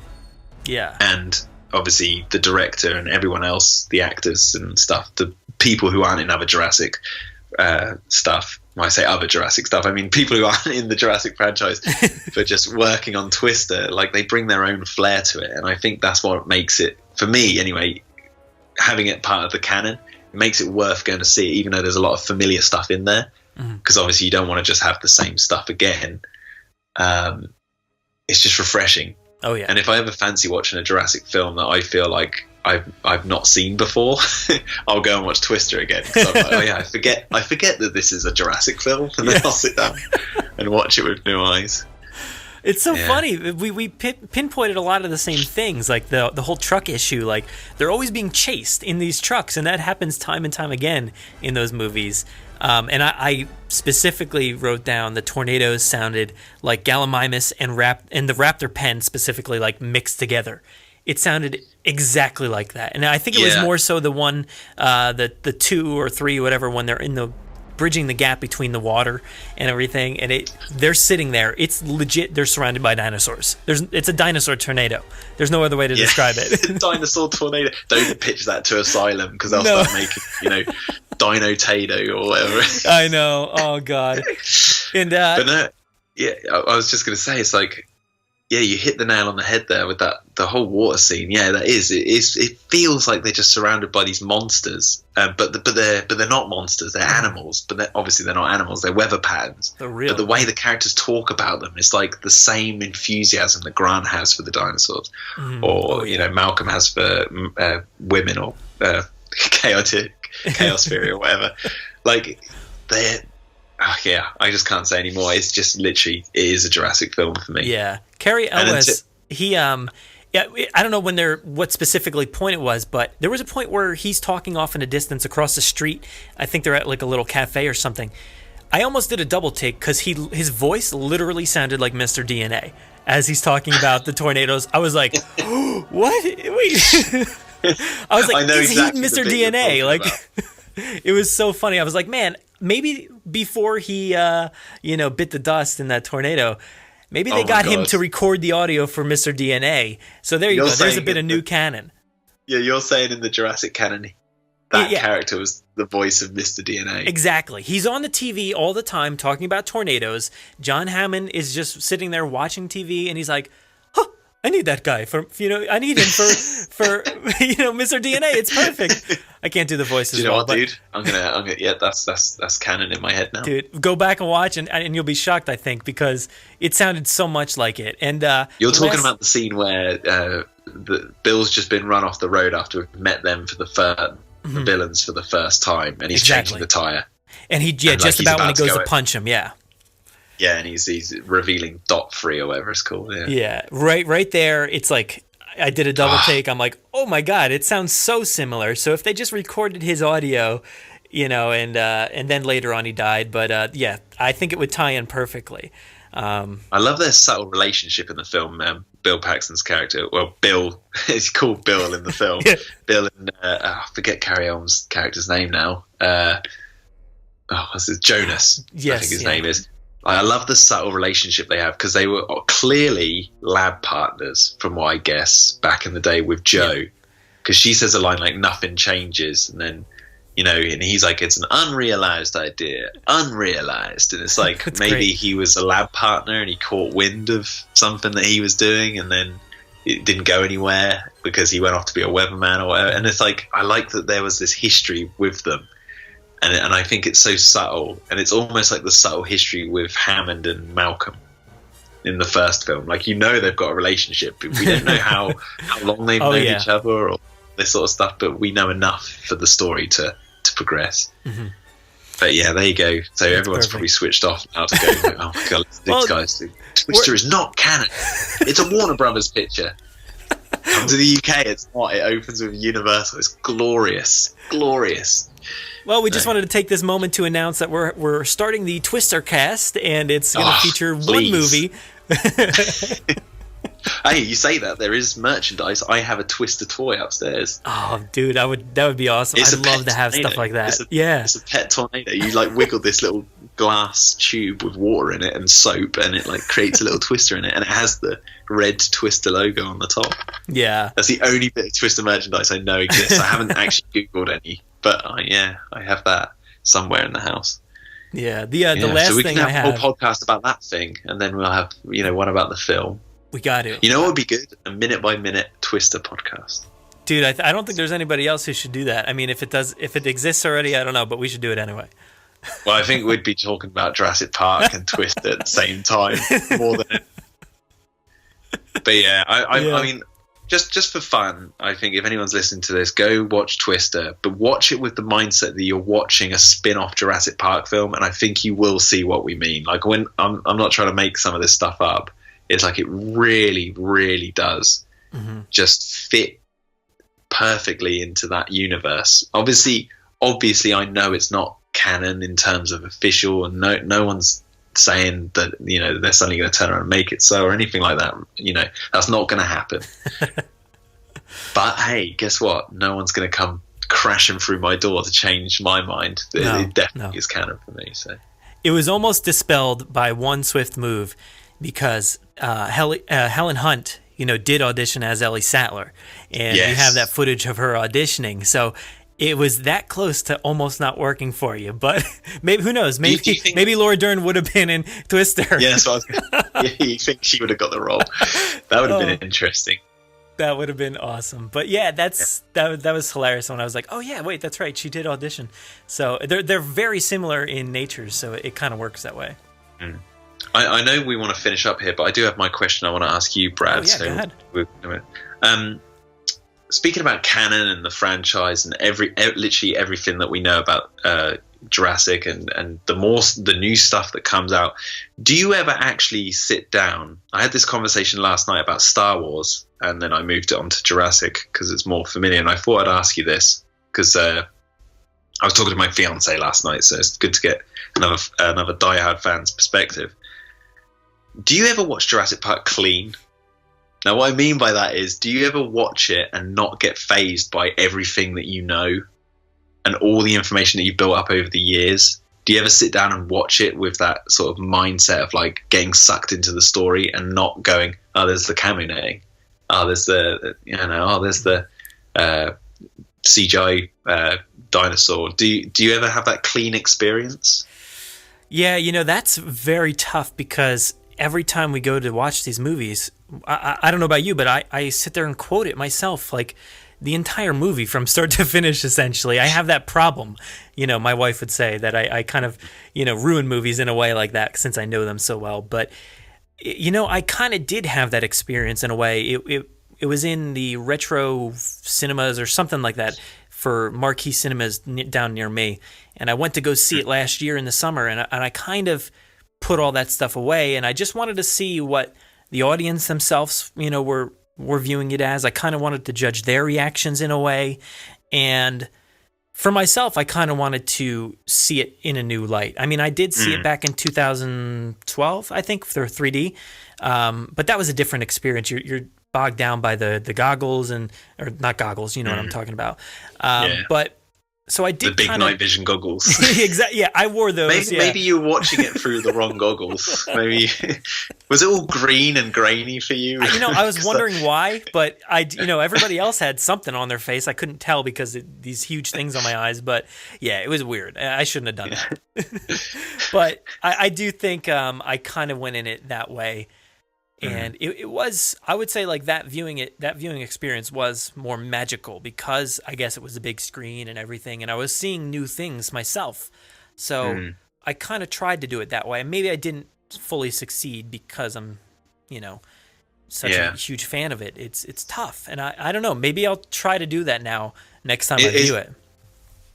Well, the only reason I ask is because the other day I watched Jurassic World, and for whatever reason, I got completely sucked in. I just forgot everything that had happened, and all the grievances people have with the film. When you're thinking about it, like, this, that, and the other, like everything just went.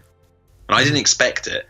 And I finished the film, and I went, man, that oh, where have I been for the last 2 hours? I was like, that was insane, like, and I loved it. And we were talking about Star Wars last night because I was saying, do you think there's any Star Wars fans out there who watch? They can't obviously watch the original cuts unless they go on that fan website that's made them. But it's like, does anyone actually ever watch them and not get fazed by the everything we know? Because obviously, as we move forward in time, more stuff is just being added onto it every single time. So, yeah, I'm just interested in finding out. I think for me, the last time I actually watched Jurassic Park was at the Royal Albert Hall.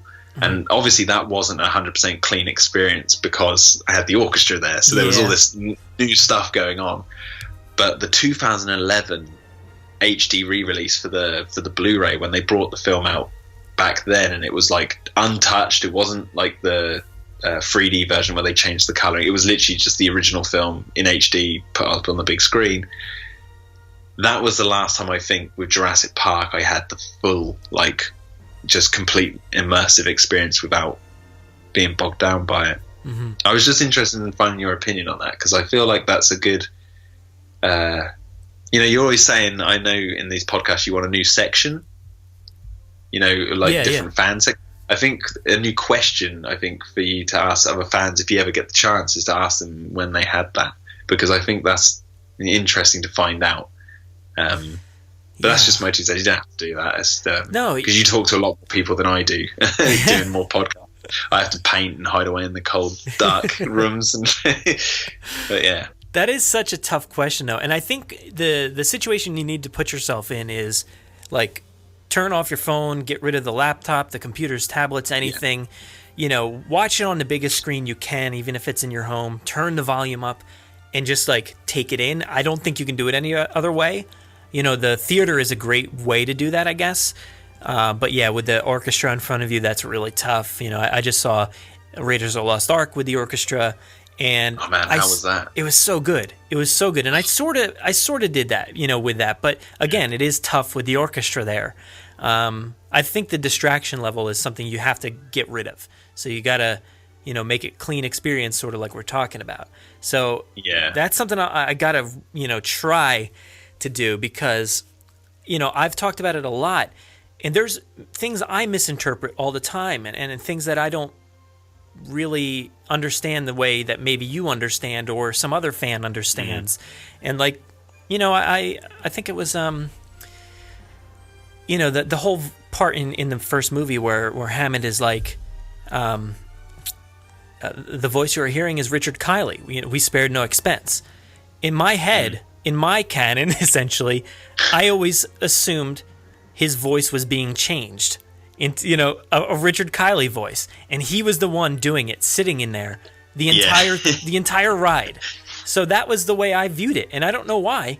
That was just, we're talking about a movie that I've seen since I was, 7 years old. So that's just the way I interpreted it as a kid, and I never stopped believing that. I don't know if I'm assuming that's wrong after people coming like after me now about it.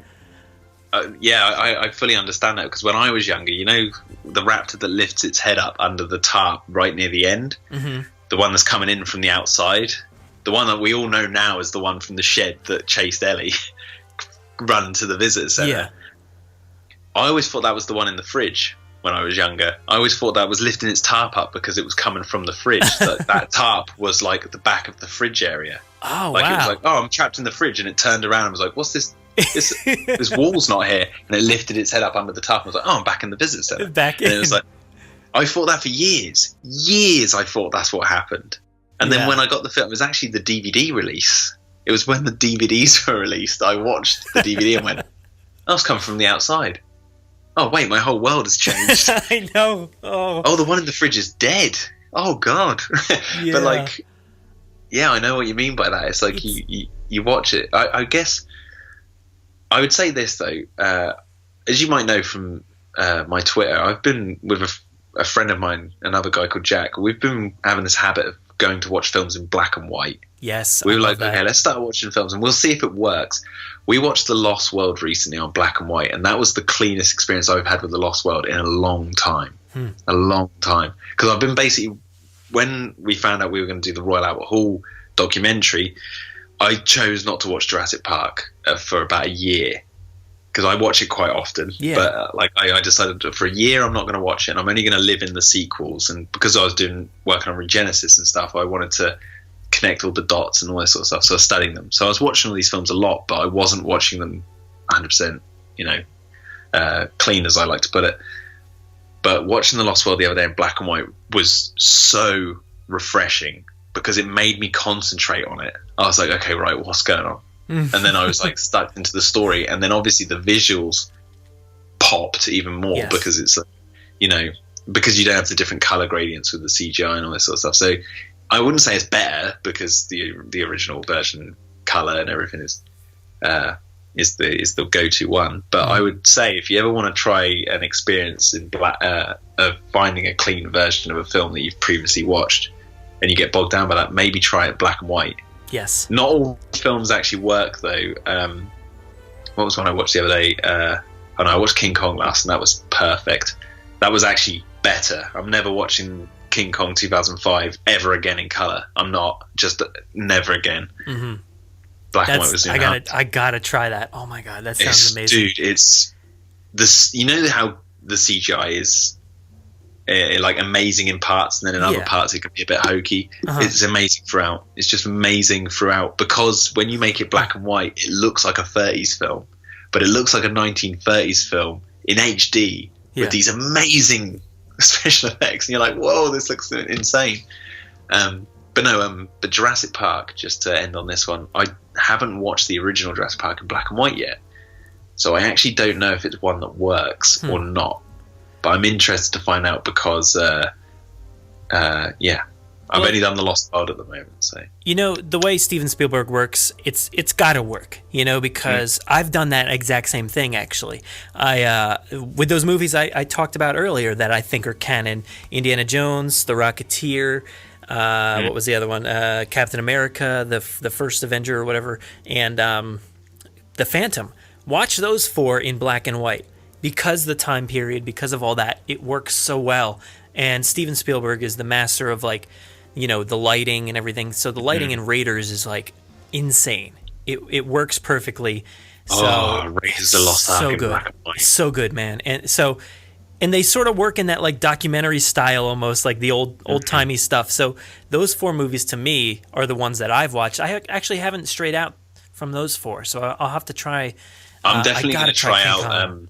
I'm definitely going to try Raiders, and I'm also definitely going to try Captain America: First Avenger because I actually really like that film. Mm-hmm. But it's the montage when he goes to destroy all the bases of Hydra where it starts to lose me. But I know I'm visualizing him jumping off that tank in the motorbike in black and white, and my mind is going, "Wow, okay, I need to see this. I need to see this because that might change it." I think so. Me. And I think I forget who it was, but a bunch of us were having a conversation on Twitter the other day about the Apatosaurus scene and how maybe it could have been more believable to some if the eye didn't look so colorful, or I forget what they were talking about. But they put that in black and white, and for some reason it looked really great. So who knows? Yeah, it's about its color because it's something to do with color gradients. I mean, the forests in King Kong 2005. They look amazing in color, obviously, and they're great for what Peter Jackson did with that, with the miniatures and all this sort of stuff, or bigatures, should I say? But in black and white, it blends it all because it's all of the same. There's no color, so I can tell you, it is the best color to black and white film I've seen. Nice. Like Dredd was another one I did, but Dredd is absolutely insanely good anyway in color. Okay. But black and white, the shadows just pop so much. You're like, oh, this is fantastic. I'd say with King Kong, just knock the brightness down just a couple of notches, like literally just like 1, 2, because it just darkens it a little bit more. It's not as bright. But I'll say this, I'll end on this with this black and white stuff. Twister, I haven't watched it in black and white, but I know it won't work. Because there's a scene where Bill Paxton looks up at the sky and goes, going green, or Dusty says going green, and he's like, greenage, like that, and it's like, you wouldn't see that in black and white, so it's got to be in colour. So some films don't, some films do. I don't think I don't know what Jurassic World would be like. I think Jurassic Park 3 might be enhanced a little bit, but Jurassic World, I don't know. It's tougher with the new movies, you know? They're almost, with the CG and everything, it's almost too much to kind of believe, but I don't know. I could see it maybe working. You know, it worked for Crystal Skull, but again, that's Indiana Jones set in the 50s, so Crystal Skull. Do it. Oh, Crystal Skull.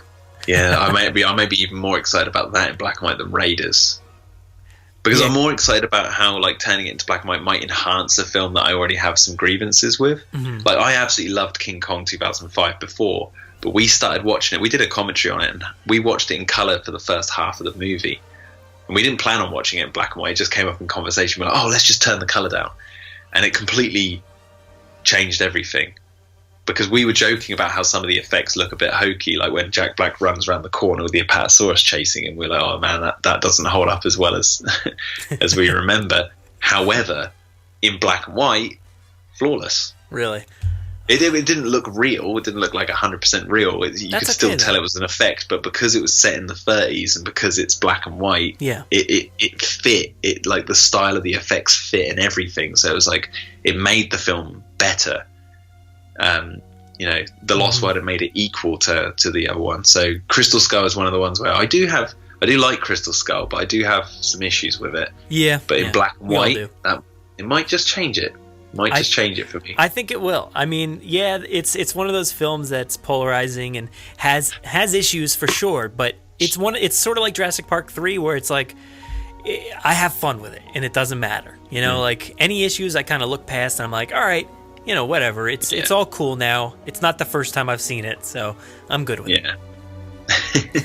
Yeah, we're gonna have to talk about that after the call, because if not, we're gonna be here like seriously all day talking about the film. It's like nearly 2 hours in, you know, with the intro and everything else, and news. We got a lot of news this week, so yeah, I guess we'll wrap it up here, and that's all I have to say about that. But why don't you let people know where they can find you and all the projects you're working on? You got a lot, so here's your floor. Okay, I would say go to timacreations.com. We've established ourselves as an actual company, and we're working on, our own scripts. Like we've got this script that we've sent around to LA, so we're just seeing if that bites or anything. Which is a personal story of mine. So you can go, if you're a Blacklist member, you can go read it and go and have rate it and all that sort of stuff. But you should be able to find links to our Twitters and everything there. So you just go to timacreations.com and it'll have links to Regenesis, Maserati Global, everything. Because we're trying to make that kind of like our hub. But if you want to find me on Twitter, it's at Jack_Ewins. Nice, dude. This has been an absolute blast. I can't believe we waited this long, you know? I know. Well, what happened there? Sometimes when I listen to your podcast, I do talk along, just pretending I'm in the room. But no, it's been a long time coming, man. Awesome. I love the podcast. Well, thank you very much, man. And we got to do this again much sooner than that and have you on here regularly. Yeah. So thank you again. For sure. Thank you.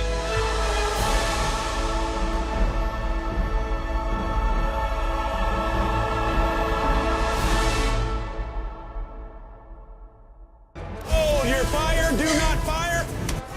God creates man. Man destroys God. Man creates dinosaurs. Boy, my head being right all the time. We're gonna have to drop the can. Are you ready? 1, 2, come on!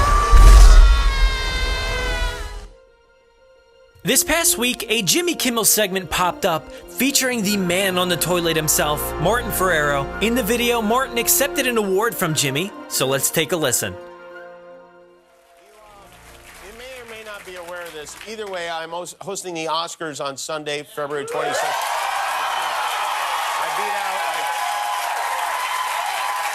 I beat out more than 1,000 teenagers to be there. But as you know, there will be many awards handed out that night. But before that happens, I want to take a moment to honor someone who gave what might be the greatest performance in the history of cinema. A great actor, and that actor is the guy who got eaten off the toilet in Jurassic Park.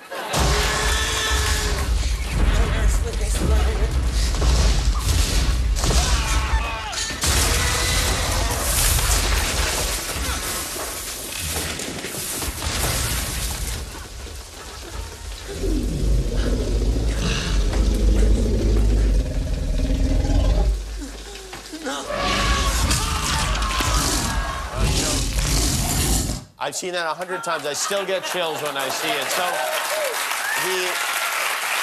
the actor in that clip is a gentleman named Martin Ferrero, and tonight we pay a long overdue tribute to him.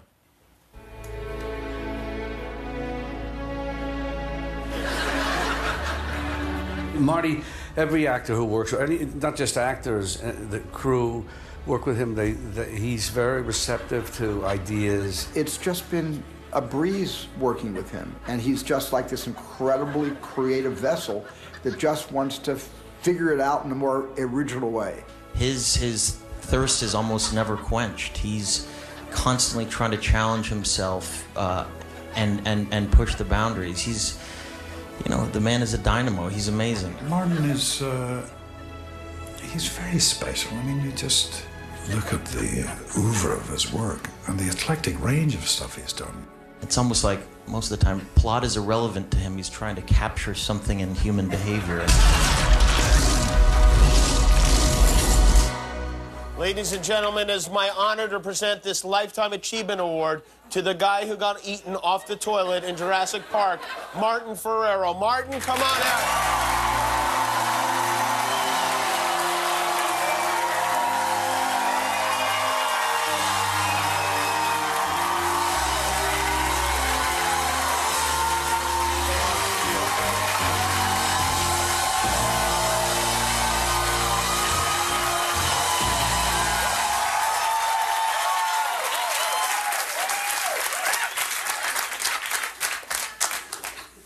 Thank you. Thank you. As an actor, you always dream of being able one day. All right. I just never dreamt that it would eventually turn out the way it did. Thank you, Stephen. And that mad genius, Stan Winston, his team, and Santa Flo.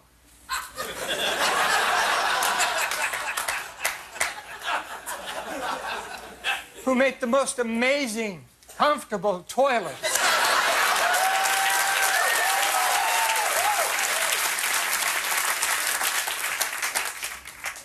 And to the kids out there.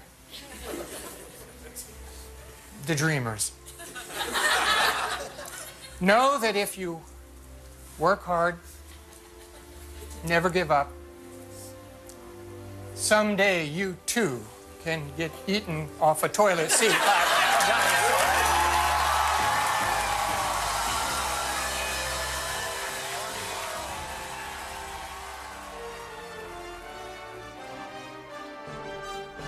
I loved it. I love this so much. They had an awesome T-Rex eating him off the toilet award cast in gold for Martin. They had a sappy tribute video for him. Man, they did it justice. That was awesome. The audio is great, but you have to see the full video. Head to our show notes to find the full video from Jimmy Kimmel Live.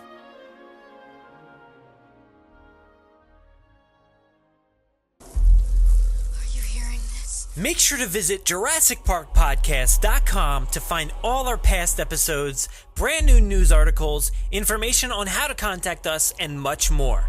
It's a great source for everything related to the podcast, and of course, Jurassic Park and Jurassic World. Head to JurassicParkPodcast.com and help us build a great community. Anybody hear that?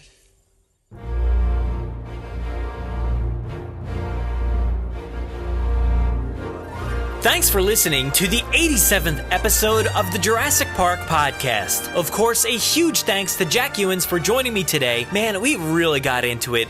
We talked actually for 4 hours that night, so I had to edit it down to a manageable 2. Anyway, don't miss Jurassic World Regenesis. It's awesome, and certainly stay tuned for what's to come. Also, don't miss the teaser that we've posted on our website for Jurassic World Regenesis. Definitely go download Jurassic Park Minute episodes 88 and 89 to hear my myself, 87 to hear Jennifer Tarrick, and also the Indie Cast this week to hear a cameo from myself. If you want to interact with us, we do most of our work over on Twitter at Jurassic Park Pod. We're also on Facebook at facebook.com/Jurassic Park Podcast, and our Instagram handle is at Jurassic Park Podcast. You can listen to us via iTunes, Google Play, Podomatic, YouTube, our website, or wherever else podcasts are found. So make sure to subscribe to automatically get new episodes every week. If you haven't already, please give us a 5-star review in iTunes or a great review wherever you listen to the podcast.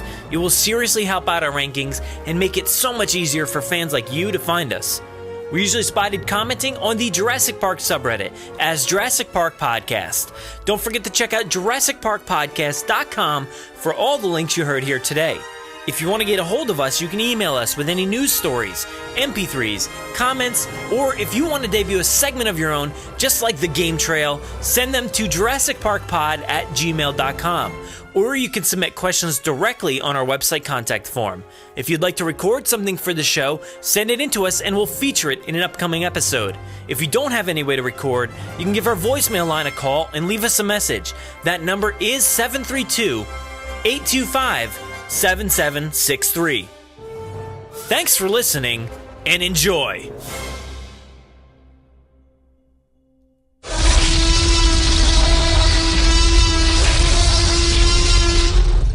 Five minutes. Drop what you're doing and leave now.